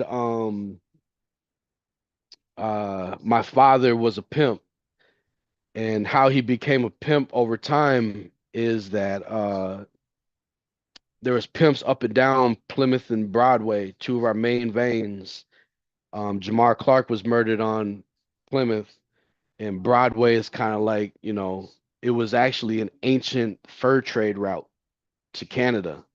And over time, it just became Botany Drive and Broadway. And it's how, people got the French Connect down to the South, etc. And the Louisiana Purchase, all that stuff, right? And the Lakota. I'm sure you've seen Dancing with Wolves. They're all over here. And the Anishinaabe, the Ojibwe Moine religion, they are the keepers of the food of the water. And so my dad, when he was growing up on that Broadway Avenue and along that Plymouth Avenue, our young sisters were being prostituted to white men, and sure, people from the hood was going in there and putting their hand in the cookie jar too. But Big Dog got his hand in the cookie jar. No, I'm just kidding. But so with that said, the cookie jar, the milkshake in the front yard, we all know about that. Um, it was our people being served on a platter on these main veins. And my dad was growing up seeing this, and he's a very attractive black man, right? As all of us are. And beautiful, beautiful pigment that he gave all of us, So then but these white women were really digging my dad while he was growing up, and this is during, the civil right before civil rights and all this stuff. And my grandmother was so afraid that he was going to end up getting into this pimping, and he was going to end up getting lynched or dragged on the back of a bumper or something through the hood. And so she sent him off to Uncle Hershey down in Tennessee. See, Uncle Hershey, she didn't know that Uncle Hershey had started pimping. And I mean, he was pimping his lady, he was pimping his daughter, and all this other type of stuff. So then when my grandmother had, sent my father down to Uncle Hershey to try to intervene in his life, Uncle Hershey ended up having some of the relatives break my dad in. So my dad was broke in by his cousins, his first cousins. And by the time he came back, like, a year and a half later, he came back in a four-piece suit, ready to go buy a Cadillac Brougham. And he got off the bus 16 years old. And my grandmother was like, absolutely not. Oh, she's like, Lord. So she made the biggest mistake of her life. And she sent my dad to the Marines. And my dad is pretty open about this now as he's been healing, and when we found out why my dad became who he is, it's actually really grotesque. It's insane, but it needs to be talked about. So I've been on many platforms discussing family matters, family truths, rebuilding community, what it looks like to rehabilitate the individual, of true healing. I'm a healer. I'm not just a physical healer or a mental healer, but a spiritual healer. It starts in the spirit, and then you plant the seed and it grows. But so my father, when I was really going through this with him, because this man, I grew up under him, I was his predecessor, right? And so, but I was able to change my life, and we'll talk about that later. But my father, when we were going through this, was like, man, why did I have to live the way that I lived, bro? Like, why did I have to witness those things that I seen? And why did you bring those type of people around me? And he's like, that's all he knew. It's all he knew. And something, but he was like, Clifton, something so horrible happened to me, and then it took us a few years to get it out of him. You know what I mean? It took us quite a while to get it out of him. A lot of therapy. In the meantime, he was out here, sniping people and working with the VA and all kinds of weird stuff, man. And true stories. But so with this said, he finally came out one day and told us that when he was in boot camp, when grandma sent him out there, uh four white men came and they gangbanged him. And they utterly sodomized him, and he fought and fought and fought, and so they beat the shit out of him while doing it, and choked him out and whatever. So he stayed in boot camp. This man stayed in boot camp around these men for the rest of boot camp, and he never told nobody. He never told nobody. And when he got to the end of the boot camp and he became a badass Marine, all that anger, right? All that frustration from what just happened to him, he ain't even supposed to be here. You know what I'm saying? And so he finally went and told some older brothers that were out there too from Minnesota. And they were like, point them out. So one day when they went into San Francisco, to go cut it up or whatever, on the way back in, remember, we were the ones driving the buses pretty much all the time. We were the help still. And so he went to the bus driver and said, "Hey, when these four gentlemen get on the bus, when we come back into town, don't let nobody else on." Bus driver said, "Okay." So when they got on the bus, they told everybody to get off the bus, and my dad got to watch these men, these powerful black men, beat the living bejeebies out of these men. Right? I mean, like, these men were not recognizable, my dad said. And those men took the charge, and their higher ups got them off, right? When the story was told, and it ended up getting documented in the VA. So then my dad goes and lives his life. But man, oh man, he just became a cold-blooded murderer. And there was a serial killer by the name of Gary Gilmore, this white dude, and in the streets named my dad after him because no one has killed more than Gary Gilmore from Minneapolis to Chicago. And every time he's committed a murder, he just goes to the VA. He checks in, and the VA contacts the police precincts, and same rap every time. We train this man to kill, not to fight. We'll deal with him. So then another family doesn't get justice. So I had to live with this. And I've seen a lot of bad things. I've seen this man do a lot of bad things, but the way that I was raised, it's what was right, right? There was no such thing as fair fighting. I had to fight the native brothers because I was mixed. I wasn't a full blood. So I had to fight all the Dakotas and the Anishinaabe, getting jumped.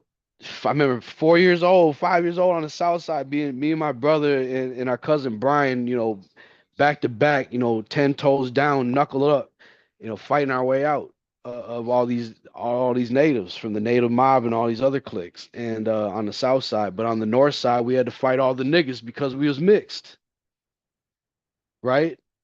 And we was mixed blood, so all the niggas treated us like, like less than, right? And then I had to fight all the whites when I was with my mom. Me and my brother had separate moms, but I had to fight all the whites because I was black, right? I wasn't the one. You ain't gonna sit here and call me a nigger. You know what I'm saying? I had so many assault charges by the time I was 14 years old. And I said, look, if you tell your children to stop calling me a nigger, I'll stop reconstructing their faces, right? And 14 years old, right? And so my dad always taught me, like, Cliff, there ain't no such thing as fair fighting. There's no such thing. And then he showed me, how to shoot people. He showed me, all that. I didn't touch a gun until I was like, the game changed when I was 14, 15, when all these brothers came up from these other urban pockets with their 38 block mind frame syndrome mixing with our 38 block mind frame syndrome. It was no longer this, right? It turned into brass knuckles. It turned into chains and bats, and then it turned into guns real quick, like overnight. But then and that's why they call it Mysteryopolis on the south side and Murderapolis on the north side, because on the north side they'll murder you in cold broad daylight, and on the south side you'll just end up missing, right? And now it's just all jumbled in there. And so that's why we have the missing murdered and indigenous women movement, and the missing murdered indigenous men. And so because it's not just the police doing it to us or the rednecks doing it to us, but it's us doing it to us. It's ridiculous. Like, it makes no sense, and we glorify this shit. So anyway, I grew up doing the same thing. I kept trying my hardest. My dad always told me, Cliff, it's already hard enough on a black man. Don't make it harder on him than you have to. Wherever you go, you always acknowledge your black man. And I said, okay, so my whole life I've always acknowledged us. But hey, you put your hands on me, it's different. Warning one, warning two, warning three. But when you put your hands on me, I'll run if I can, but I will subdue you, right? If that I'm a wrestler, so I'm not a boxer no more. I've denounced fighting, killing. I don't hurt nothing. But it took a long time for that. But anyway, so as a child, I was not trained that way. A lot of us were not trained that way. Many of us were not trained that way. Many of us are still teaching our children to pack a gun just in case a nigga tries to test you, right? And it's like we are still putting that model into these tribal warfares, of always trying to have a one up, right? So with that said, my father being a sex trafficker as well, um, he pimped every single one of his wives through my whole lifetime, except for my mother. My mother wasn't having it. But I remember when I was young, when she argued with him and she pretty much told him to get out, and he took an ashtray, a glass ashtray, and he threw it across the room, and it busted her in the head, and she fell down, and there was pool of blood everywhere. And I crawled over to her. I remember this, and I looked up at him, Had my pacifier in my mouth the whole nine, and I just started crying. I remember this clear as day, and I could hear my sister in her crib in the other room screaming like, "Clifton, what's happening? Clifton, what's happening?" And screaming and crying. But then my dad just looked at me and goes, because he's all doped up on crack, and he's just like, he looked at my mom, he looked at me, and he just left. It never came back. And not until I was like 5 years old. So or let me see here, 4 years old. 4 years old. That's when my dad got reintroduced in my life. But the crazy thing is that what made it so difficult growing up was my mom went back into the hood and met another man, another black man, and it ended up being my you can't make this up. It ended up being my dad's childhood enemy, Stan Kelly and Mike Kelly and all these other guys. Mike Kelly got along with my uncle really well, but my dad and Stan grew up across the alley from each other and they hated each other. They were like, ready to kill each other, right? And but my mom ended up with this man, and this man used to beat on my mom all the time, he used to beat on me. And then one day when I was 5 years old, after meeting my dad when I was four and then having them transfer murder language back and forth through me to each other, uh when I was 5 years old, my friend Andrew was over with me at my mom's and in Richfield, right next to Bloomington, and this nigga came and kicked the door down on like my mom was begging him on the other side of the door to just leave, right? And I'm sitting there watching like this is really happening. 5 years old, like damn, this is really happening. And my friends behind me crying and shaking, just I mean like boom, boom, boom, all the profanity he was screaming, and finally the door broke and it landed on my mom, and my mom was like half under it against the wall, nailed up against the wall with the door on her, and he just stomps on it a few times. Man, I went and grabbed my baseball bat. And clear as day, I remember this, man. I was like, no, absolutely not. This is the last time. And I pushed Andrew across the living room, and then he grabbed my mom by the hair, right? He grabbed my mom by the hair and drug her across the living room. How many other people have seen this? It's too common. It's too common. Grabbed her around the hair, dragged her across the living room right in front of me, and I just started whacking him with this baseball bat, man, as a child. And I mean, I was landing, and he was so gone on whatever he was on, PCP, heroin, I have no idea. You know what I'm saying? But nonetheless, he knocked me out, brought my mom in the room, raped her, beat her with a rotary phone, and until she was bulged out, and took our microwave and left. That's all he wanted was the microwave. And that was the childhood I had. And then we were constantly on the run until we were 9 years old because this nigga was hunting her. And then my dad was on the streets trying to hunt him. It was just a mess, right? And so growing up as a child, like the OGs were always around me. The all their children, we all hung out. And then but then my mom moved to Hopkins, and then I ended up growing up in this white society that I had to navigate through. And so there was a very small number of us in this white society, and so we formulated a tribe. We formulated a clique. That's what we do. That's in any neighborhood, any community, any hood, no matter what culture it is, one group is gonna finally assemble, and then something's gonna happen out of that anger. You know what I'm saying? It's like our ancestors with these hurricanes. You know what I'm saying? Even though we are being affected by it, but our ancestors, as in the waters, our relatives are the air, the earth, the water, the rock, the earth, all these, the fire. These are our relatives, right?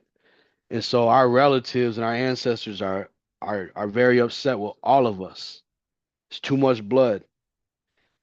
But anyway, so with this said, growing up in that atmosphere, first fighting against us in the murder cappy, right? Then fighting against the supremacy when we try to flee, when finally my mother's family accepted us into white society. And golly, the first sleepover I ever went to was with this dude named Eric. Eric and I were champions at racing. I was really fast. I grew up with all the Africans. You know, them African brothers, man, they run. They run everywhere they go. Hey, Cliff, you try and go to the store? Yeah, let's go. And they just run. Like, hold on, wait, man. Yeah. I started smoking cigarettes when I was like 3 or 4 years old or something like that at my mom's Al-Anon meetings. And so, short breath. But yeah, them Africans had me running early. And I ended up getting my first like white friend out of the hood, that wasn't raised around us. And we grew up for about 5 months together, and they told their parents, like, I met this guy named Cliff. My mom gave me that name because she wanted me to become a defense attorney. She gave me the name Clifton to be an Ivy League name, as she was looking through Ivy League names in the Ivy League book, right? And so she chose Clifton, hoping I would become a defense attorney.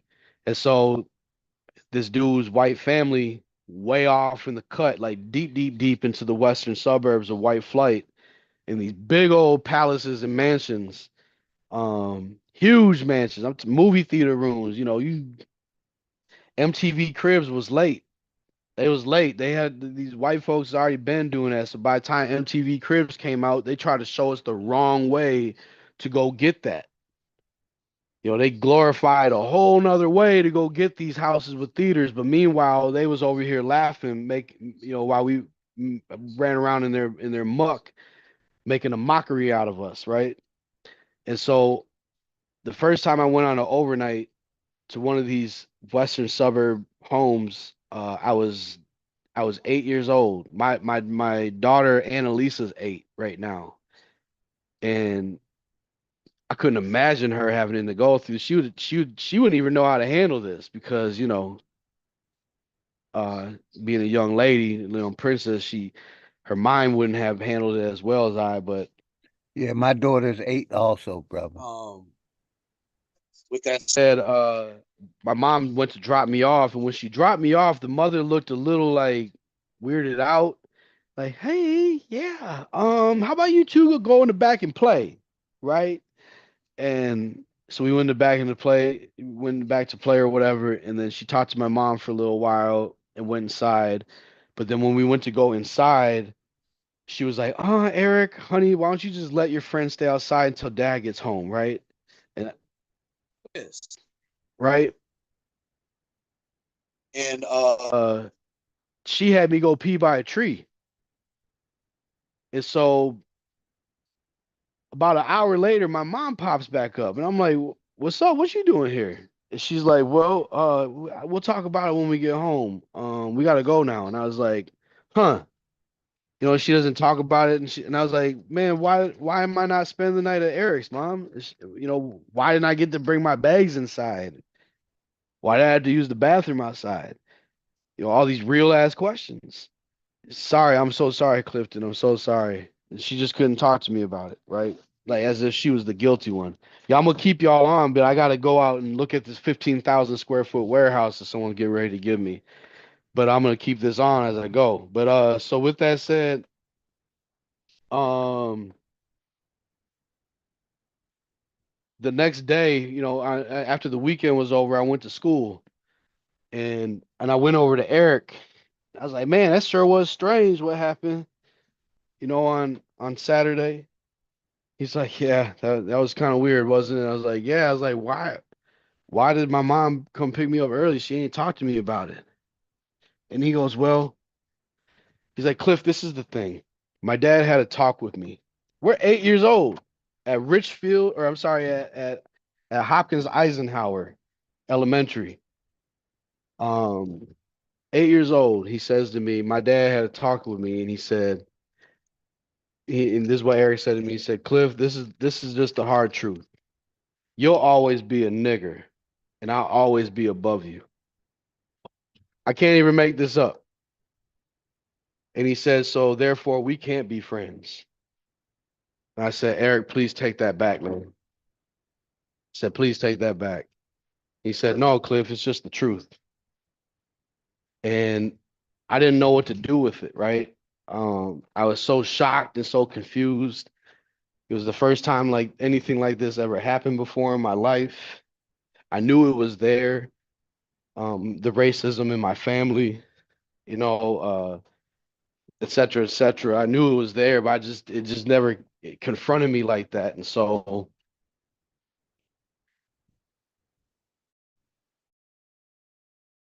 I ended up crying.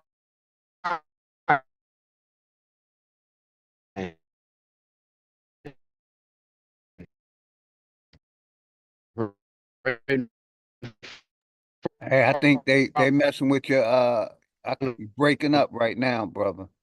I don't know what you did, but you're breaking up. And so we made it Here, our bro. mission. Loud and clear now. Yeah, we made it our mission to make sure that Eric uh would upset his parents and not, that he would lose to a couple black people. So my mom, she would literally drive her car. These details are vital, right? My mom would literally drive her car and have us chase her so we get faster and faster. And I'm sure there's other people out there in the world that had did this too, right? And it ended up causing me and Mustafa to get the lowest mile. I think it was like 5 minutes and 19 seconds or something like that, right? And after that, I became a runner. Man, oh man, I didn't run for sport, but I ran for crime. I realized how fast I was, man, and I built me a set, and we became burglars. And I carried that whole Richfield theft system that I learned from the OGs to Hopkins, Minnetonka. Justin Bieber, he's in Minnetonka. Uh, he's not like us, but Drake, he's in Minnetonka. Prince was in Minnetonka. Jimmy Jam and Terry Lewis are in Minnetonka, right? And so I was out there burglarizing all these people's homes and and just getting it how I live, right? And I don't glorify it, but it's just part of the story. And so my set was part of three other individual or two other individuals. Hold on one second. Yeah. Got you. Shout out to everybody in the house. D-Dot Cuts, Yilda, JJ, Texas, Boot Camp, Lotus, Robert Humphrey, Black White Indian, Talk Your Talk Media, Sagittarius Jones, Smoke Signals, Dre Cobb Music, Prince H, my brother Roger W, Straight Smoke, Mama's Love, much love and respect, sis. Uprising Aboriginal. Appreciate all of y'all. Phenomenal Mommy, Junebug. What's good, Junebug? Flat motherfucking power to the Flat Power family, man. You got it, brother. I don't know if you there. I was just doing a quick shout out, man. No, no, I'm here. I'm here. Yeah, I shout out just to picked everybody in the up house. my map real quick. Yes, sir. Can y'all hear me? Loud and clear, brother. Y'all hear me? Oh, Yeah. cool. Yeah, yeah. So, with that said, with my burglary squad, man, it was a white Irish boy named Jay. We used to always clown on him because his name was set up exactly like this. His dad was bogus. J. Peter Small, right? And so we used to always clown on the young man, and then we had Andrew, who was Leech Lake Ojibwe, uh, just a wild, wild, wild native dude, right? And um, and then me, and we called it RSW because it was the Regenti, Smalls, and Williams. Me being Clifton Williams, Jay Small, Andrew Regenti.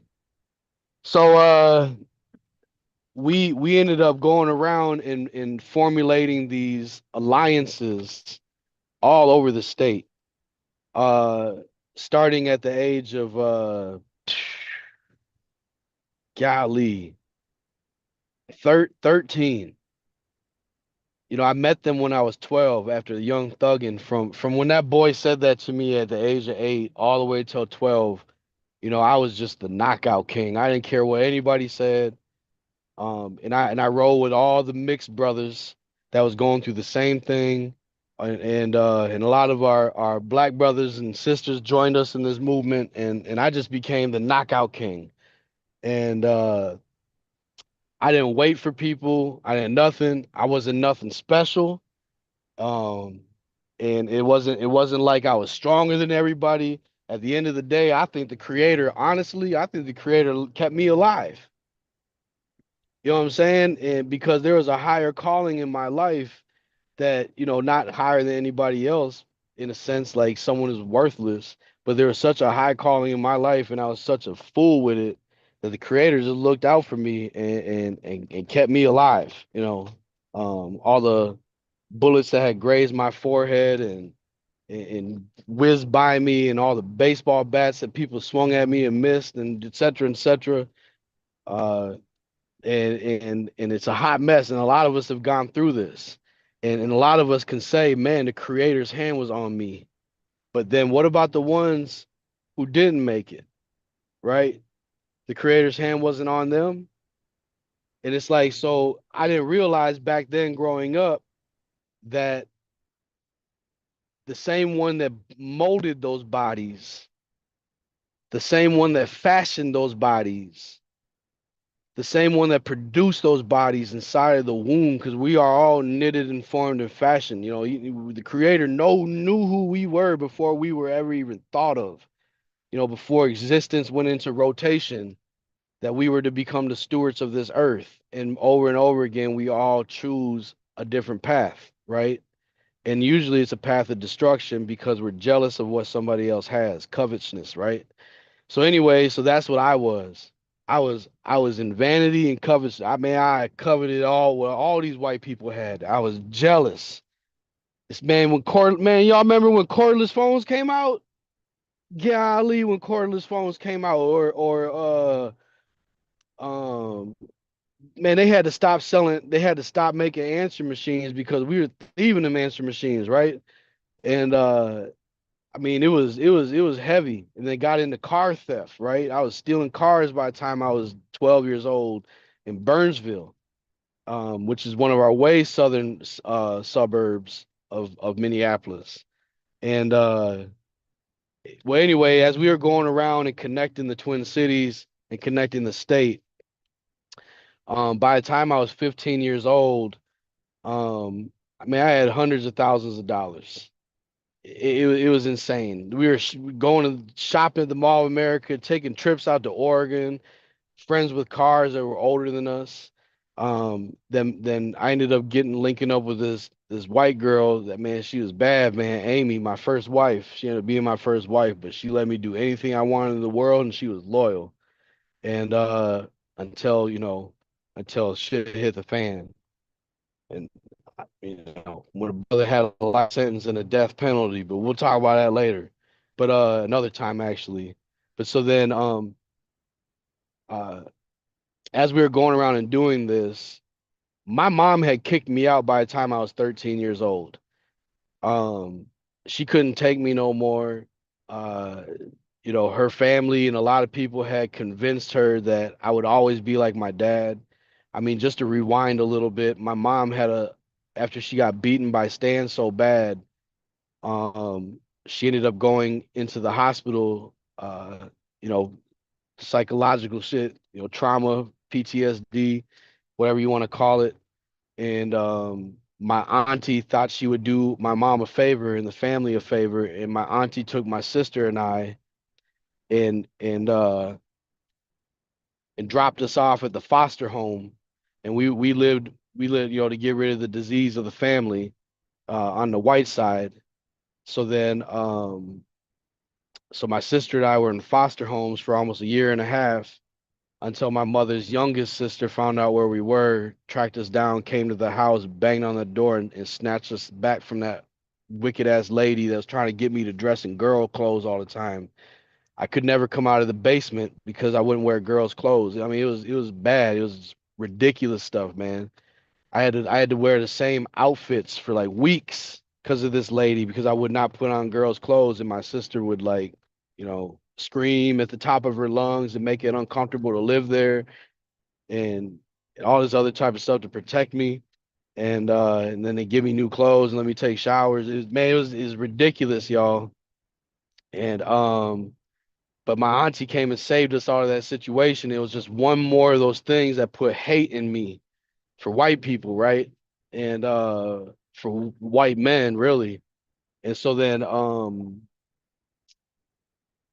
fast forward, here we are robbing all of them, and now I'm trying to get with all their daughters. I'm like, hey, the best. I'm like, hey, the best way you say something.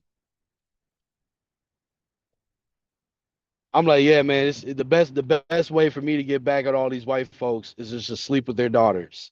So by the time I was 15 years old, because I had all this money, um, my mom kicked me out when I was 13, so I was, paying people in order to stay in their crib.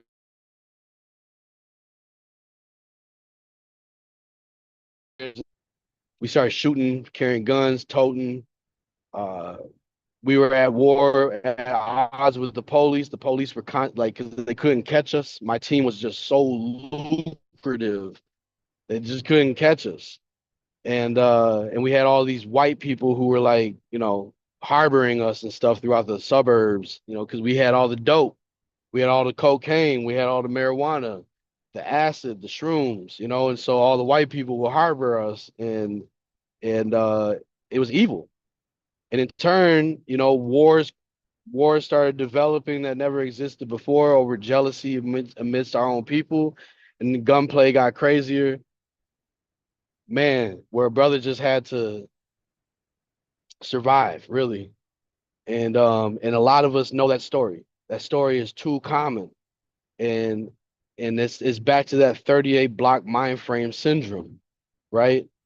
So then by the time I was 17 or by the time I was 15 years old, like I was talking, we were traveling across the country and buying hydro was like becoming more and more introduced to us.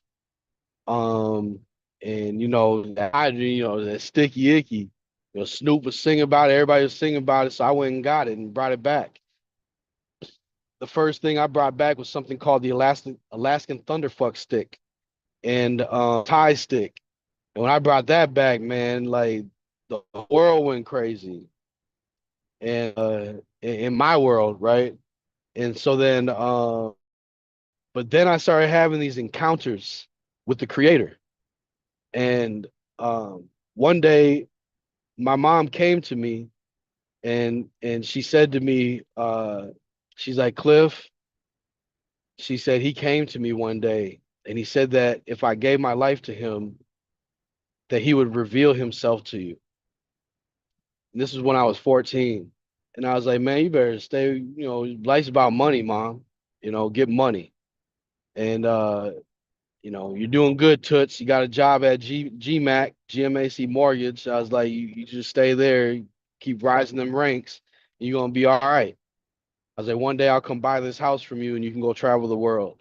She's like, Clifton, I'm serious, Clifton. You know, don't go around and destroy creation. And and she's like, and I'm gonna give my life to him because I'm gonna stand on this that that you'll have the opportunity to have him reveal himself to you. And I'm like, you know what, mom, whatever. But then at age 15, she got her first house, right? At the age 15, she got her first house. And she was like, could you come back and live with me? Can we give it another go? She had originally kicked me out because she had a boyfriend that was getting the molester eyes towards my sister. And And before that could even happen, I knew this brother. I seen him around with another woman already, and I know he saw me, and so that he was already hanging out at my house with my mother. I'm like, okay, it's all part of the game, whatever. I had no respect for my mom to let her know that I saw this nigga with another lady, and because I wasn't finna snitch on him. Because the G code is one of the biggest lies, one of the biggest op inserts that's ever been put into our community. I would just let somebody murder another person's child and not fess up to it, right? Whenever I murdered somebody, they knew, they knew who did it. And when I was tried by a court of my peers, I pled guilty to everything I did, everything. Not only that, I took the punishment of 13 other individuals' aliases on myself because I felt responsible for being involved, right? So anyway, but with that's a later story. But so my mom was just, trying to wrap this stuff to me, but trying to have some respect for her. I moved back in with her. I came off the streets and I moved back in with her. I reapplied myself to school, and one day she came to me and she's like, Clifton, I know you got dope in this house. I could smell it upstairs. I can't find it, because it was in the walls. I had put it in the walls, right? And um when she was gone, I would take it out and then I would just put the wall back or whatever. And there was wood paneled walls. And so then yeah, and then one day she was like, you ain't coming into this house. She had a skillet in her hand and she said, a cast iron skillet. And she said, you are not coming into this house unless you agree that you will ask the creator for something. I was like, what do you mean? And she's like, just ask him for anything. I don't care what it is. Ask him for something to reveal himself to you. And I'm like, man, mom, like you starting to really freak me out, right? Because she's like getting real strange and particular about this. And so I was like, look, all right, I agree. I'll do it. I'll do it. And it felt bad having my mom have this pan raised up against me like that. So then I went upstairs and I avoided it all night. But I literally just could not get satisfaction out of anything. I couldn't get satisfaction out of nothing, and so then I got to thinking about it. I was like, man, if I was gonna ask the creator of all things for anything, man, I deal with shot collars, man. I'm trying to come correct. Like, what should I ask for, right? And I'm like, man, I'm going through this list of things for like, and then I started looking around my room. It's like a couple hours gone by. I done smoked weed, drinking 40s up in my room and stuff, listening to music. Just couldn't get nothing. So I just turned everything off, man. I turned the noise off. And and in that moment, I was looking around the room because I had glorified pimping. I had was looking at all my Dob hats and on my Vikings dot, I'm from Minnesota, Skull baby. No, I like NFL. I ain't trying to start nothing between nobody. But I'm a purple pride guy, right? I'm from Minnesota. So skull clap and all. So with that, I got my purple right next to me right now. So this Dob hat that I had a purple ribbon around the top, and it was a black Dob hat, and inside the purple ribbon used to sit a white feather, but the feather was missing. And I'm like, okay, well, if he created all things, he can surely give me a feather, right? So I went to the windowsill and I looked up at the sky and I said, all right, if you're real and if everything my mom is telling me is true, right? All the things that she tells me and she's always in my ear about and blah blah blah blah blah blah blah blah say whoop de woo yada yada yada, right? If it's true, give me one feather. And because me, I serve shot collars, right? My dad introduced me to all these OGs or whatever shot collars. And so I was like, if you're real, you give me a feather. I said, when you call, I'll ride. Whatever that meant, whatever that means, you call me, I'm there in a heartbeat, right? And I sat there for hours and not a thing happened, right? I fell asleep.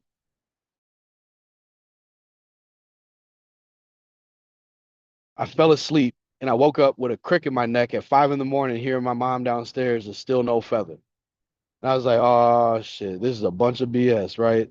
So I literally took these hockey bags that I had and I stuffed them with all the dope. And I grabbed all my money and put it in a suitcase with my guns and all this other stuff and with my game stations. Brother had to have his game stations. I don't play games no more. But and my TV. And my mom was like, "Where are you going?" I said, "Mom, I just want to let you know, uh, whatever you're doing, please don't drink the purple Kool-Aid, right? Please." I said, you're gonna cause me to have to go kill somebody. Just, I obviously you found something that makes you happy, but it kind of freaks me out, so I'm leaving, right? So I'll come by and check on you, page me if you need, pagers, page me if you need anything. And so anyway, my mom was begging me, like, what happened? I was like, I prayed, nothing happened. She said, please give it time. I was like, no, I did it. I did what you asked me to do. It didn't work. Let's, it is what it is. I'll see you on a flip. I'm trying not to disrespect you. As you're right. I had all this dope in your house. I'm getting it out right now. I love you. See you later. And I left, and I left my mom there crying, gasping for breath. Uh, and for 3 weeks, I swear everything in this world tried to kill me. Even to the point where my friends and I went to a party at a place called Nude Beach. It's behind Olson Memorial Park. Anybody who ever been to North Minneapolis, at Olson Memorial Park, there's this lake called Glen Lake, and a lot of these older white women go there during the day and they suntan naked. And so we all gave it the nickname Nude Beach because we always go there and see some naked white women, right? And there'd be some beautiful naked white women back there. Golly. And they knew we was over there looking. None of us ever got bold because, they have rich white men and, there's things that could happen to a young black man. But so with that said, we were there we'd also at night, we would throw parties at Nude Beach in Olson Memorial. All of the cities. One of the cities is St. Louis Park or STLP. One of the cities is Edina, the city that I was born in. And there's the city of Minnetonka, of Hopkins. All these cities, they would come and throw part in North Minneapolis and Robbinsdale or Birdtown. And North Minneapolis is the Nomi, Nomi, Nomi. And so then we as youth or adults, people to throw parties, and everyone's throwing a party, anybody go join, right? And so we were 15 out, me and my closest friends were 15, and one of the little homies was 13. And five of us went to this party, and the little homie Mike yells out loud, man, at the top of his lung, man, F St. Louis Park. But it was a St. Louis Park party. And little Mike was white. And he was the younger brother of Jay. And all of a sudden we saw this white dot disappear under black bodies. And we're like, oh shit. And so we went and fought our way in, and we literally had to fight against this entire city. And we had to fight our way out. And but the key of it was that they only had one object to hit, and we could hit anything. So we just separated ourselves, and I took Mike with me, and fought my way out, and then got next to Dway or Andrew Madway, the Ojibwe dude, and we got out of there. And golly, when we talked to me, it became like this historic thing between St. Louis Park Hopkins in North Minneapolis, that we fought out of there like there's 40, 50 people against us, and we got out. Not a scratch. Not a scratch. Mike, he's a little bruised up, because they got him at first. But man, we just became these legends. That was the first week. The second week, I was in North Minneapolis. I was at a party and got into somebody over a female, and they opened fire on me, right? And you could hear the bullets whizzing by and all that, and I ran away from my people, and made it seem like, that they weren't with me type deal, just so my people didn't get from my actions going to messing with somebody's girl, and got out of that situation. And then I got into a bad car wreck the third week, and I was like, dang, like it seemed like the whole world was coming against me. And so I was like, golly, I'm finna go back to mom's house, right? And so I went back to my mom's house, and I went late enough where she'd be gone at work, but early enough where I could kick it and get a peace of mind, right? And take a shower, or I mean, and soak up and lather and all that, and take care of myself, and then go hit the streets fresh and sharp was my plan. So then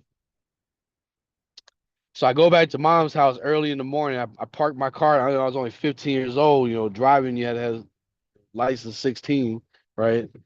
15 years, had been driving this whole time, had my own car. And so uh went back to mom's house in a stupor, right? I was drunk. And as I got to the driveway, well, first I went to my dope dealer's house who lived down the road, this white dude named Matt. And Matt had some rich parents, and he had a bus called the Rapmobile. And he served out of this bus. It was a converted bus, and hey, anybody out there that's looking for housing, go find yourself a old school bus, and man, I'm telling you, you could put a fireplace in there. You could put an air conditioner in there. You can have a living room, bedroom, and kitchen in there, and you can get a bus for cheap. And that's what Matt did. And he ground down the whole inside. He painted it the way he wanted it. Welded all these pieces. He was self-learned, right? And the Ratmobile served dope all across his country. And so he would go out west as this white dude, and he'd be able to get through everything without a problem because he was white. And he's, yeah, man, the white hippie. Yeah, man, I'm just over here, surfing the waves, trying to go back to Minnesota. The cops just let him go. And so, one of us tried to make that trip across the country. I always had a white person drive for me, right? When I was young. And you always had to have a white cover up or a white person on the set up here, the way that we had to operate and function. So anyway, with that said, I stopped at Matt's first. I told him I was going to need to come back and re-up. I'd be at the house for a little while, and I said, hey, if you see anybody roll down this way, just let me know. Heads up type stuff. And she's like, yeah, bet, no doubt, because he's always tweaking on cocaine in there. So I went home, and when I got to the driveway, because I walked a few blocks, kept my car parked around the corner, so I didn't want my mom knowing I had a vehicle or whatever. So then I walked down to the house, and I get to the driveway, y'all, and I saw some blue jay feathers in the driveway, and I was like, oh snap, our cat Raja must have had got the blue jay nest that that was in the yard. I always smoke a cigarette and listen to these blue jays, for that little 6 months I lived with my mom, 5 months or whatever. So then, but as I start walking, then I noticed another array of feathers, like some crow feathers or something. And I walked forward, and there was another array of feathers. And I'm like, hold on a second. And it dawned on me, like, wait a minute, this variety of feathers. And then the first time I ever felt the intuition of what I call the Ruach HaKodesh of Elohim, of God within me, right? The first time I ever felt it, it was like I could hear a voice of reasoning saying, "Look up." And when I looked up, a gush of feathers, white feathers, came flooding out of the windowsill that I had looked up to the sky and asked for a feather. And in that moment, I got angry, like from 0 to 100, right? And I started having this argument inside of me, like, why did I have to live that I've lived? Why did I have to witness my dad pin women to the table and have my mother-in-law or my stepmom torture women? You know, they came back short with money. Why did I have to witness my family do the atrocities that they did? Why did I have to witness my community? You know, all these questions, right? And in my anger, as I kept walking forward, there was more and more feathers. There's like different, now there's duck feathers. And then there was another type of feather. So now I'm holding my hand and I get to the back door, and my sister had a bad red nose pit. And so I had to Jimmy rig the door so that when you shut it, it like lodged shut, like wedged shut, right? So I cut the door bigger than the space. You had to like slam it shut, but you had to yank it open. My mom hated this door, right? But it was the only way to, like, it was people's last defense to get away if the if she was outside, right? The dog. So anyway, I'm sitting here frustrated. I'm starting to tear up, and I hate crying. Right? We all hate crying. Trying to be a man. You know, I love crying now. I know crying is my release. I know it's my valve to release pressure, so I don't get mad at someone and do something overextenuating on someone else. Right? I don't conflict pain on other people because of my anger, because I know my release valve is my tears. Right? And I know that I have to allow it to go, and I know I have to breathe. At the same time, my body will flush mucus. Dr. Sebi always talked about mucus. There's good mucus and there's bad. And so whenever I cry, I was able to get rid of the bad. Now I'm able to get rid of the mucus back then, right? And so I'm trying to bottle it up, and I'm angry and angrier. But then I get to the front door to open up my mom's house to hit where, you know, her big mom always had a key somewhere. So I went down to the key. Uh, I went to the library and I studied this feather with librarians. This feather did not exist. One perfect feather from my dob hat was sitting on the back step of the house inside the porch. There's no way. And I'm telling you, I fell to my knee and I proclaimed, Yeshua is Lord. In that moment, I was like, there's no way. There's absolutely no way. And I said, call on me and I'll be ready to ride. So then October 19th, 1999, a few years later, you know, I kept living my grimy way. Somebody invited me to go see a prophet. Uh, and that he believed that he had some words for me. So I went to their little gathering, and I went, and as I sat there, I got so angry. I got so pent up with anger because I looked over at my guy who brought me, David. I was like, David, did you tell this man about me?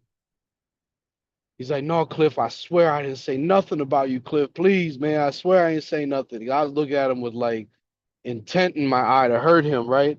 And and because this dude, this prophet, was literally calling out all kinds of stuff about my life, right? And I'm like, there's no way this dude could know this. But there was also my lady Amy was there, my guy PGD, or this Mexican named Patrick. He moved up here from Mexico. He was a man. He was my left hand man, because it was not right with what he would do for me, right? And then there was JD, you know, and JD just got out of prison finally, and now he's working carpentry and framing. But you know, and then there was this other young man named Dan, and Dan was this like little cowardly white dude who was just trying to hang out with the, with some inspiration, right? And so we were there with David, and they're all looking like all of us are looking at David. And he's like, geez, guys, come on, man. I swear I ain't say nothing, man. I'd never say nothing. Like during this entire time, this dude's talking. Then finally this dude said, there's someone in this room specifically that I have a word for. He said, this never happened before in my life. And his name is Peter Martinez. And I'm friends with him to this day. And he said, son, the creator wants you to know that he loves you and you know who you are. But if you don't want him, just let him know you can walk out those doors right now. But if you do, don't ever try to come back. You can come back to this building all you want, but he's letting you know if you walk out now, you walk out. But if you come forward, he will love you for eternity. And my body started shaking and I could feel this rumbling. And golly, I got up and I started walking towards this man. And then I felt this sort of evil stay back. Like it didn't go with me. Like this darkness. Like I felt it like not go with me and didn't want me to go, but couldn't stop me. Because the will that I had, to go forward, because this stuff is real, y'all.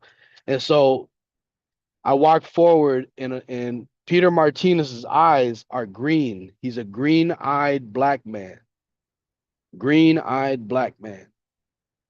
And he looks at me and his eyes turn blue. Not white man blue. Like take your lighter and look at the bottom of the flame. Pure blue, fire blue.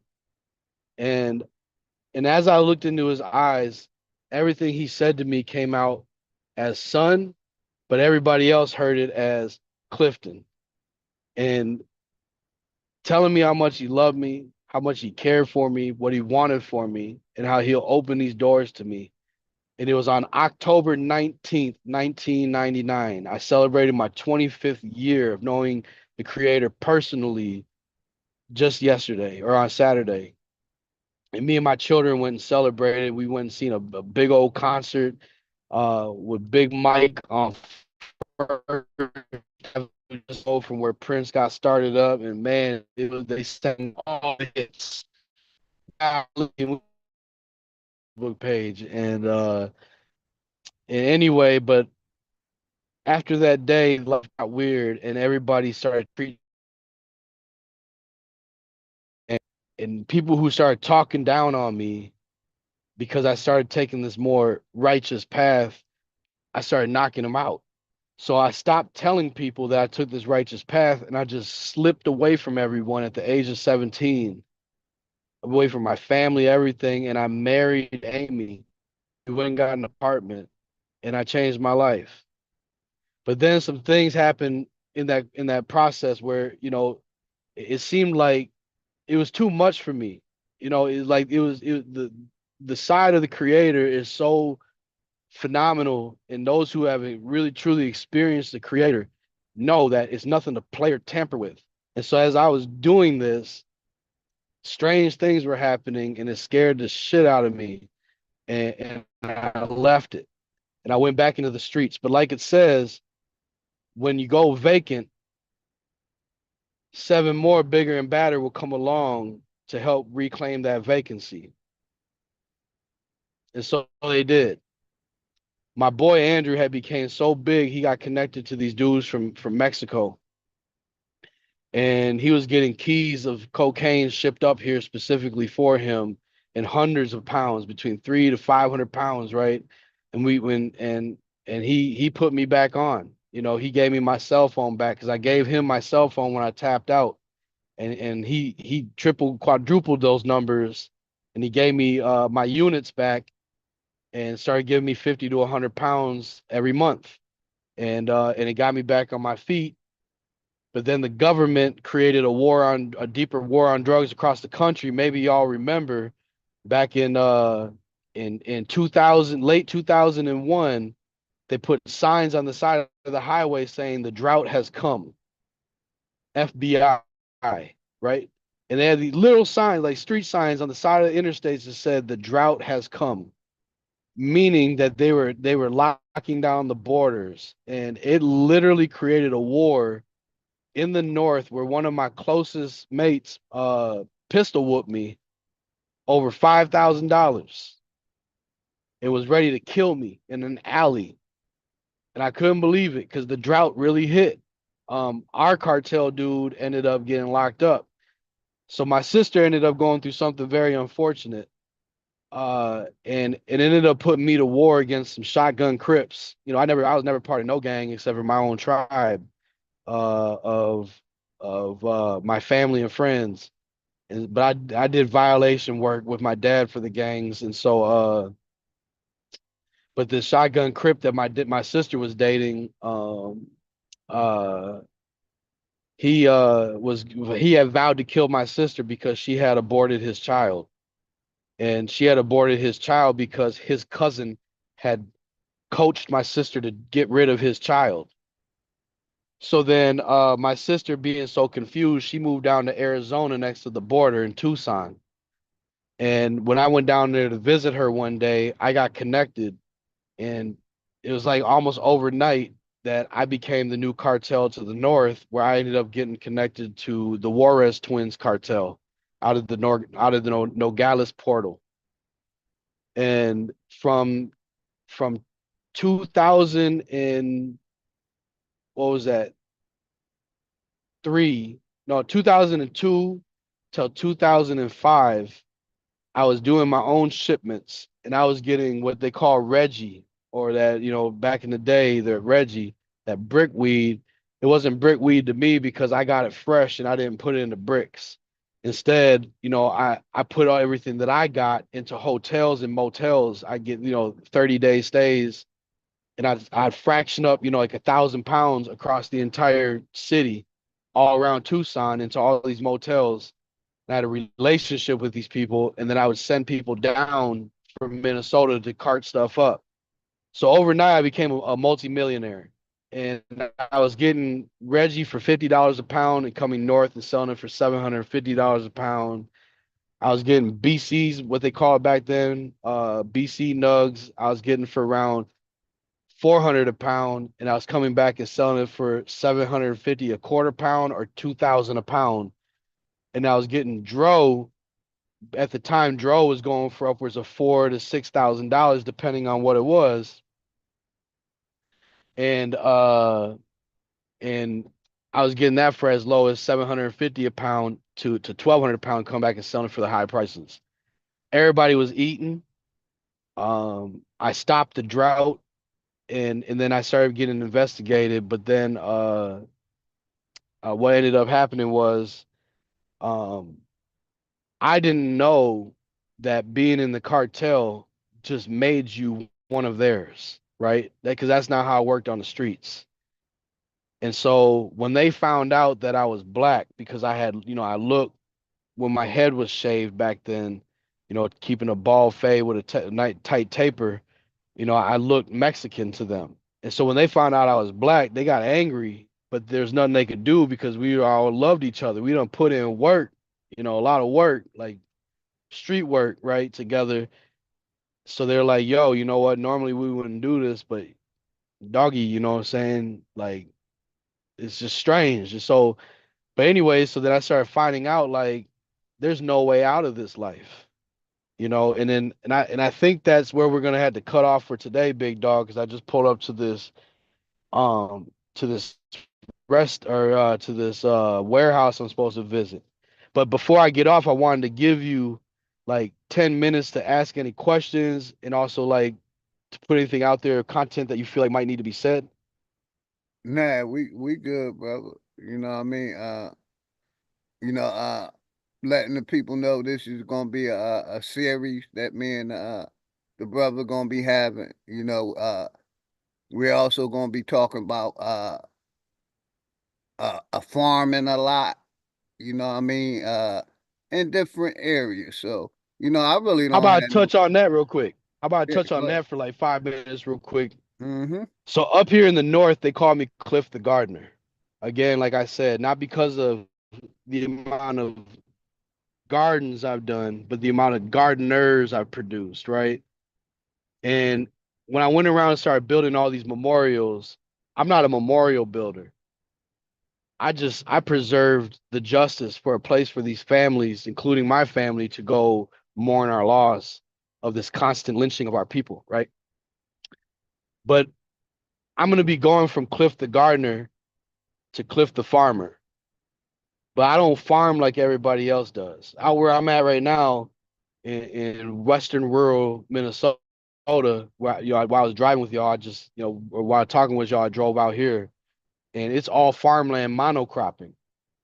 And so the agriculture that we're going to be getting into with Chief Matthews. See, Chief Matthews, when he found out about me up here in the north, and he found out about Tori, my business partner, one of us, he came up here and he brought his legislator with him to register us into the tribe and to fight for us to become part of the tribe of our tribe, like being lost members of the five civilized tribes. But when he came, he didn't realize he was getting this urban agriculturalist. You see, I'm the co-founder of urban farming in Minneapolis, and we have the largest urban farm movement in the United States of America. I'm one of the original guerrilla gardeners. When you hear about guerrilla gardeners, I'm the one that was beating my chest, taking vacant lots, and feeding my community. Minneapolis is going green. Give us a call and learn what we mean. Where once lied urban blight, now sits luscious garden sites. Gardens without borders and classrooms without walls, architects of our own destiny, with access to food and justice for all. And now, like sweet potato vines, all of our missions and goals intertwine. And so with that said, um, we have taken this model and I proved it to the Agricultural Society of Minnesota. We get one of the largest buckets of agriculture disbursement in the country, right? And we feed the whole world from the platform here. But I've been in here debating and battling these people that we don't have to monocrop. We can produce enough food to feed counties. The Hennepin County has, I believe, around 2 million people. And Hennepin County told me they don't know how to feed our people over the next 10 years. And the plan that I have is the key, right? The assistant commissioner of agriculture of the state of Minnesota, his name is Patrice Bailey. You can look him up. And this is what he told me last year. My plan is simple. It's create urban farms that are populated with more than one food type, and to also create a cross pollination, not only between pollinators, but also for communities. And so when Chief Andrew Matthews came up here and he met us and he seen what we were doing, and we're talking on the phone and we're dialoguing over the last year. We got off the phone last week, and this is what he said to me. Before we got off the phone, he said, Cliff the Gardener. I was like, yeah, Chief. He's like, Cliff the Gardener. Look at this. You know, everybody who knows Chief Andrew Mathis, he's a punchline speaker, right? He's a punchline speaker. I'm like that too, right? And so he's like, Cliff the Gardener. I'm looking at Tulsa, Oklahoma, Cherokee Tribal Reservation documents as a chief. And he says, it says here, January 1st, 2024, Cliff the Gardener, $20 million was given to the Cherokee Nation for agriculture. But he's like, let me show you something, Clifton Gardner. As of August 1st, 2024, the first quarter, it has not been touched. It's still $20 million, Clifton Gardner. He said, let me show you something else, Clifton Gardner. The Chickasaw Nation has just under 1 million acres of land and over $2 billion. Let me show you something, Clifton Gardner. Cherokee Nation has nearly $4 billion and 2 to 3 million acres of land. Clifton Gardner. He's like, Clifton Gardner, if you go through all of our tribes and you look at the land that we have, but then look at how we are so consumed and fascinated over the wealth of white and them coming and adorning us in our casinos, right? And I'm like, golly. He said, what you gonna do about this, Clifton Gardner? I said, Chief, I'm gonna come down there. I'm gonna work with you. And so I didn't lie. And neither did he. So he put half on the tank and he down there. And I drove my diesel 7.3 excursion.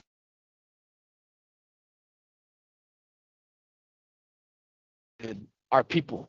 And y'all, if y'all ain't visited our people, maybe a lot of y'all are down there, but if you down there and you ain't visited our people, I went down to Fox Farms. I never even knew about Fox Farms. It was a plantation.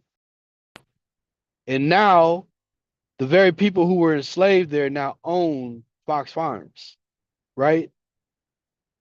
And Chief Andrew owns, or Chief Andre owns 80 acres down the road. But both farmlands are not being utilized for agriculture. On one vacant lot, I can produce 80,000 pounds of food in our short Minnesota grow season on one vacant lot, right? On 10 vacant lots, I could produce upwards of 1 million pounds of food in our short grow season. And I can provide 40 to 50 jobs. You come out here to this farm, one farmer is driving around on one truck on hectares and hectares of land that we are supposed to own, that are Dakota, Lakota, Nakota, Anishinaabe, Navajo, Mohawkian, 5 civilized tribes, and all other alliances are supposed to own, while we live on these small little reservations in urban populaces, right? And now we're starting to desire to go after farming. And I'm like, no, Chief, we do not do what they do. We do not make Mother Earth groan more and toil with us more.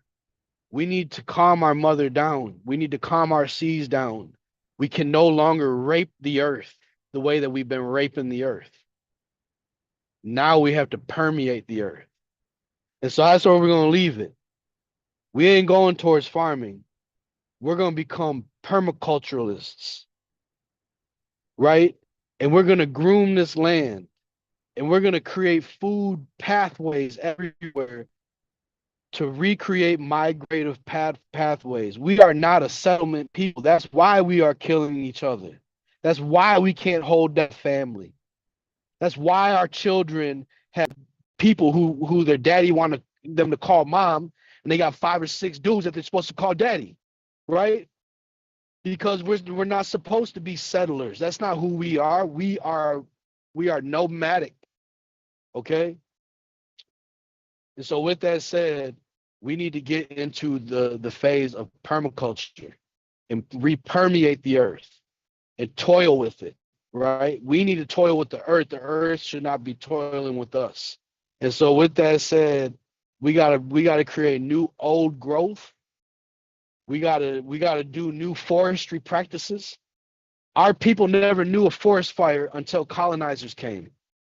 There was no such thing as forest fires on this entire continent before the colonizers came, because we practiced biochar, controlled burns. Go look up biochar. Go look up the return to Eden practice. I never have to water my gardens, right? While everybody's slaving to weed their gardens. I don't believe in weeds. Weeds are what you don't want in your space growing. That's it. That's what a weed is. Nothing's a weed. The creator made everything good. And so with that said, in order for me to control that as a creator, as a co-creator, we were created to create. What I do is I lay down cardboard that can be around our food product. And I block the weeds, the quote unquote things that we don't want, right? I block the weeds from being able to sprout, and I plant my plants that I want in there in between cardboard slots, right? So it can biodigest. And then I put biochar down. Then I put topsoil down. Then I put compost down. And I do what's called lasagna layers, right? In order to build up the microbial life form that's in the soil. And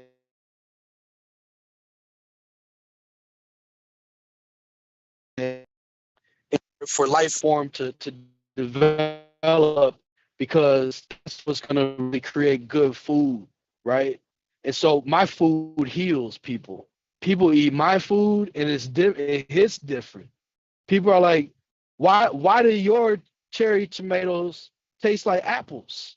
I'm like, well, I'm growing the same cherry tomato as you, because it's the lasagna style I do in the Return to Eden. Pine mulch is acidic. It loves it, but you got to balance out with good pH. You got to put a little bit of oak or maple in there too, mulch, right? And then you remediate your own packages, and you create good soil, create good food that'll heal good people. So with that said, if y'all, and by the way, and the last thing is this, there are 7 levels of permaculture, right? 7 principles, 7 levels of permaculture. One of the most missed portions of permaculture is this: carpentry and construction. Okay? This last summer, I took pallets, y'all. I took pallets and I built a fence around a vacant lot. I took a vacant lot and I called it public affection, right? And I said, I'm gonna love on our community. And I went and got I hired 22 people at $18.50 an hour. And I brought them together. I said, we're gonna design a pergola. We're gonna do a water catchment system. We're gonna turn the water into turbines that's gonna create power. And we're gonna have free power and free water. And we're gonna feed the community soup, bottomless, from the garden, until it gets so cold that we can't do it no more. And we're gonna call it the hygiene hydration station. And we're gonna get people to resources, and people to information. I said, y'all ready? They said, we're ready. And we did it. We did it, y'all. We built it. We took pallets. We deconstructed 300 pallets. We built a pergola, 16 feet long, 4 pallets long, and 2 pallets wide, 8 feet wide, 12 feet in the back, 8 feet in front, and all for free. Pallets. It only costed gas. And then neighbors came and gave me all the OSB, right, for the roof and for the floors. Then another neighbor came and bought all the screws and all the nails. Then another neighbor came, and another neighbor came, and next thing you know, we built an entire fence out of pallets around the whole entire vacant lot, right? And we started growing food out of the pallets. We turned the pallets into grow boxes, where to this day, right now, there are cucumbers and zucchinis sticking out of the pallet, and big old tomatoes, We're about to hit our first frost in about 2 weeks, 3 weeks. But until then, my garden will keep producing food. But with that said, y'all, go look at the 7 principles of permaculture, okay? And look at the missing portion around construction. My garden is even lit up. It's lit up. I went and bought a $20 rope light with a solar on the end of it, right? And then it was 50 feet. So I put it all the way around the pergola, and it's got flashing light options so I can attract people to come get soup. Where we've served over 400 cups of soup for free for our community, housed or houseless. There is no fucking reason. There's no fucking reason there should be a dead body on the street. There's no fucking reason anybody should be hungry. And we can't blame nobody now because we got our quote unquote freedom. But what are you doing with it? What are you doing with your freedom? You packing Glocks? You packing machetes? Ready to kill a nigga? You out here banging hoes with the bros? Making babies and not taking care of them, setting yourself up to go to prison? It's a trap. Right? I'm in the trap, setting people free. Right? My people understand what I'm doing. That's why they call me Cliff the Gardener, the Guerrilla Gardener, Chieftain.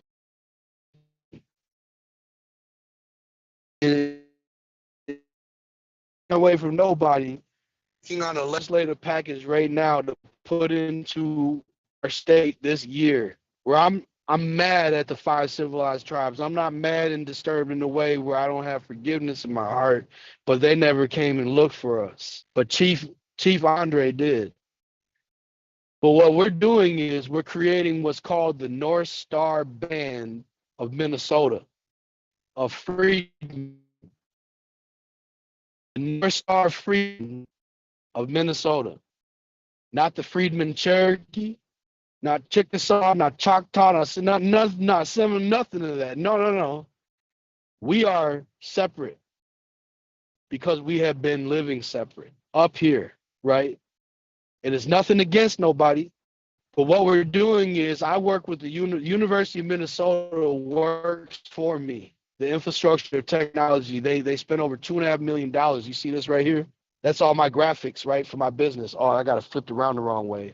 But this is my business, Grow Us. And these are all the things that we do. And with that said, I got to get out this phone here. But with that said, we are looking within the next 4 to 5 months to be honored as a tribal community, a new tribal band in the United States of America, where we become what's called the 12th man at the table. Here in Minnesota, we have the 11 federally recognized tribes of Minnesota, which is only of the Dakota, Lakota, Nakota, and the Anishinaabe people. The Mohawkian is not in there. The Navajo is not in there. The Taos Pueblo is not in. None of them. Nobody else is in there. Only those are recognized. And they have a tribal government to government, tribal to tribal committee they started last year, where my homegirl that I met has the ability to recognize us as a tribe, and that's all it takes. But if she decides not to do it, she proves herself not a homegirl, we have lobbyists who are willing to lobby through the North Star Freedmen Cherokee. Not the North Star State, but because this, you shall call it North Star, for it shall become a beacon of light unto the nation and unto the nation's nations. Therefore you shall call it the North Star, as your ancestors went after the North Star. So that's why it's called the North Star. So the North Star Freedmen will be up and running, hopefully really soon. It's dependent upon our lobbyists or the 11 federally recognized tribes. But what we're looking to do inside of this, a sneak peek, is that we will become the filter for all the tribes in the country. And what I'm looking to do is work with my pros with artificial intelligence and to move away from genetics through DNA in order to have the ability, the blood quantum to enter into tribes. And we are going to lean on genealogy. Beginning, I trace genealogy to my great grandpa and my great grandmother who were burned in their house. So with that said, I have the ability to trace my lineage. So that means everybody else will too. We just need help. And so as I'm working with one of the top AI specialists in the country, up here from the University of Minnesota, this man is the one responsible for building the new data center for the U of M. It's a big deal.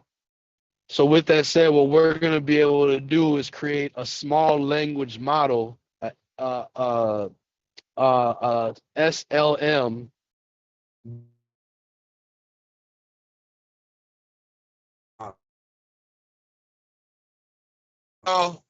I gotta get off this line. I'm 50 minutes past where I'm supposed to be, which is right here. Big shout out to Big Dog. I appreciate you big time, bro. I've been here Shout out listening. to Chief Ali. Shout out to Chief Handy.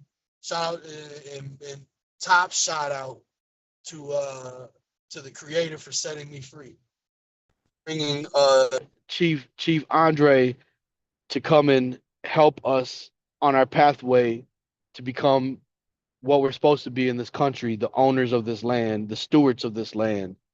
And but yeah, with that said, y'all, I gotta hop off this line, and I look forward to the next session, and we can get into Cliff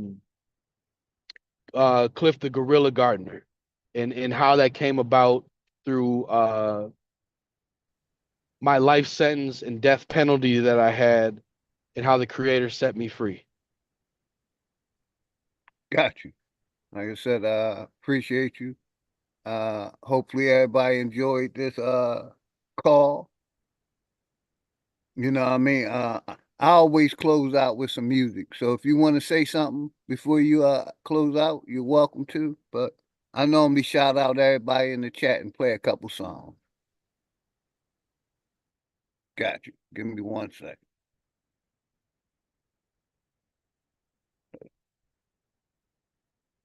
Sure. We're going to shout out the sponsor, Chris Cyphers. Shout out the sponsor. Each and every one of y'all sponsor this program. Let's go. We joined at the hip. Critics are raving. Real Pain is a knockout. I love him and I hate him. It's one of the best films. And shout out to Alabama. Alabama, set up this interview, to get this information out to the people. This was, I think, my second time talking to Clifton, and we wanted to get this information out to the people. So let's go. Shout out Texas, True Food, Big Chief All-American, Milestone Thought. Let's get them, bro. Yeah. Jeezy Skook Hill Cooch. Yo. If niggas want smoke, we can take it there. We can take it there. Yeah, my. Niggas want beef, we can take it there. Yep. We can take it there. Y'all niggas want funk, we can take it there. Hold up. We gon' take it there. I'm still with whatever, let's take it there. For real. Ain't no faking here. Dog, it's a bet we can settle up. Nigga feel like Goku off the level up. Still toting metal, my niggas don't meddle much. New Beretta, so I'm with whatever, bruh. Hey, rock a new watch with the bezel, huh? Tell them fuck boys get they cheddar up. Now bitch, we on fire, heat the kettle up. She wanna rock with the rebels, huh? Tryna be dog, nigga, I know you a fraud. Split up your team when not even the odds. Look up to me when you speaking to God. I double the fee cause I be on my job. You niggas want smoke, I'ma take it there.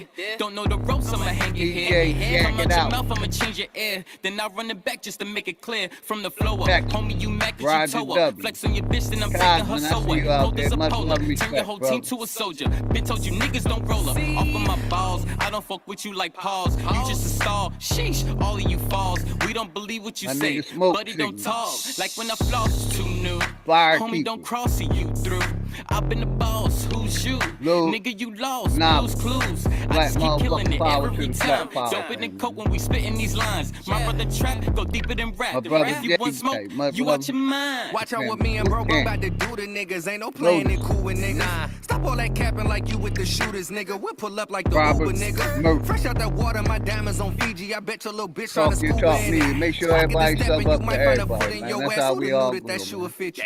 Hey, came up from hard days, I was thuggin', we trapped out the hallways, getting money, butter like parquet. I'm in this, I may come back live, man. If nobody ain't on, I may come back live. Like the quack attack, or catch a surprise like the bottom of Cracker Jacks, dog, we kick it like hacky sack, nigga, fuck it. Roll up that pack, we gon' smoke some, now he lifted, we hit him in both lungs, it's atomic when we get the bombing. Since these niggas think they charge up like proton, ass up like a blimp.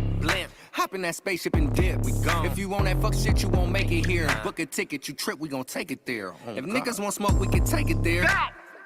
We can take it there. If niggas want beef, we can take it there. Yup, we can take it there. The gentleman's name is Cliff the Garden. Hold up, we gon' take it there. I believe he's from still with whatever, let's take it Minnesota. there. For real, ain't no faking here. Dog, it's a bet we can settle up. Nigga feel like Goku off the level up. Still talking metal, my niggas don't metal much. Uber Beretta, so I'm with whatever, bruh. Hey, rock a new watch with the bezel, huh? Out Tell to the fuck people, boys get their cheddar up. Now, bitch, we on fire, get the kettle up. She wanna rock with the rebels, huh? Cliff the Garden, who's willing to come up and give his life story. You know what I mean? Give his information she wanna to the rock people. with the rebels, huh? We're gonna go over here to my brother Dangerous, my Naga Dangerous. With each demon tempting people by means of those sins, as follows. The first is Lucifer, who reigns in his malice over I the children appreciate of God. everybody that tap in. Second Each is called and every one of y'all is a who lords sponsor over the envious. of this program. The third devil is Satan, and wrath is his lordship. The fourth is called Abaddon, and slothful be his retinue.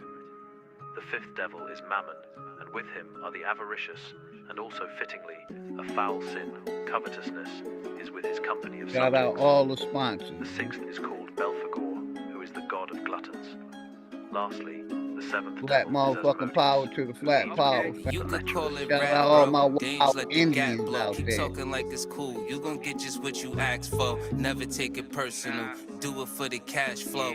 This is your platform. If y'all want to There's a set price for one-on-one, your soul. Niggas email. sell it for the fame. I Platform used to is be a open fan to of the niggas' people. music, but they changed. the Them people pills got platform. niggas looking Let's stupid, go. sounding lame. Them other drugs got niggas acting Power gay and to the moving strange. What the motherfucking fuck is up? You about to swallow what you say. You the runner up, but there ain't no running from this aim. You can see the flame, nigga. You about to know it well. I took the whole realm of hell and I stuffed it in the shell. When you were pro-sire, then a bunch of toast fire, flame to your skull. Not a nigga ghost rider. Don't piss me off, coward. I really am a shooter with my semi-talk. No, it ain't the nigga from Zamunda. I catch a nigga slipping, ain't no arguing or nothing. Beef is like my car, I could start it with a button. I could go the distance, is the topic of discussion. I took it even further, it was everything you wasn't. Within them, James classified demons into 4 sections, lemures or spectra, which are Got you. spirits Shout that out to trouble Mama houses or Chief. solitary Much love, places, respect, Mama Chief. possession, which are spirits that follow upon certain people to outwardly trouble them at various times of the day. Possession, which are spirits that enter inwardly into a person to trouble them. And fairies, which are spirits that prophesy, consort, and transport. Stepping out the clouds, I be laughing at these cowards. Bullets wet you up. No, it ain't a bath when they shower. Niggas get clapped just like the sound that everybody your sub up hands to make. everybody, Dangerous. please. That's how all our channels go. Sub I up hate to this when niggas pop Papa shit, it God don't make protect sense. us. Feeling like you jealous of the fact that you ain't this. My knife cut right to the truth with a blaze stick. These type of snakes don't shed, them niggas shape shift. Fuck trying to call a truce, you shitted on respect. I watch niggas tie a noose, then put it on their neck. You live long enough, now you gotta meet the son of death. I got another round in it for whoever wanted next. Inspiration double edge, fuck this ghetto. Ain't no activist, but I can help uplift metal. Niggas tell on you is the shit I'm trying to tell you. Reality is really not a dream that I could sell you. Now, I return to my purpose. Regarding the first kind of these spirits, they were called by the ancients by various names Flat according to their motherfucking actions. power to my flat power If they were family. spirits that haunted some houses, Shout out all appearing my in various wild and horrible forms Aborigines and making and great noise, Indians they were called and Nagas Nagas or Spectra. and niggas. If they appeared in the likeness of a Appreciate deceased each and person every to some one of his of y'all. friends, they were called Umbrae Mortuorum. Y'all like the music, make sure y'all sub up to all the channels. According to their Hey, actions, shout out my as I brother, have Key mentioned Norfolk. before. Black As we see by motherfucking power, experience, one love, many brother. titles You have and the been given family in our language always. in a similar manner. To conclude, the demonic army comes in many Me and my sizes brother shapes, Key may often come having back a specialty right in a back particular area. after I end this one. However, what's more crucial for You you know, to me know and my brother is not Key the may do exactness of your enemy, a but the ways live in which to protect yourselves from them. right after that. Shout out my brother Black White Indian. And like I always do, man, I'm gonna end this. If nobody told y'all they love y'all, OG and his family love y'all. Appreciate you, my brother Clifton. We're gonna be doing this again. You know, everybody have a good day, man. Peace. Nobody told y'all they love you. OG and his family love y'all. Peace.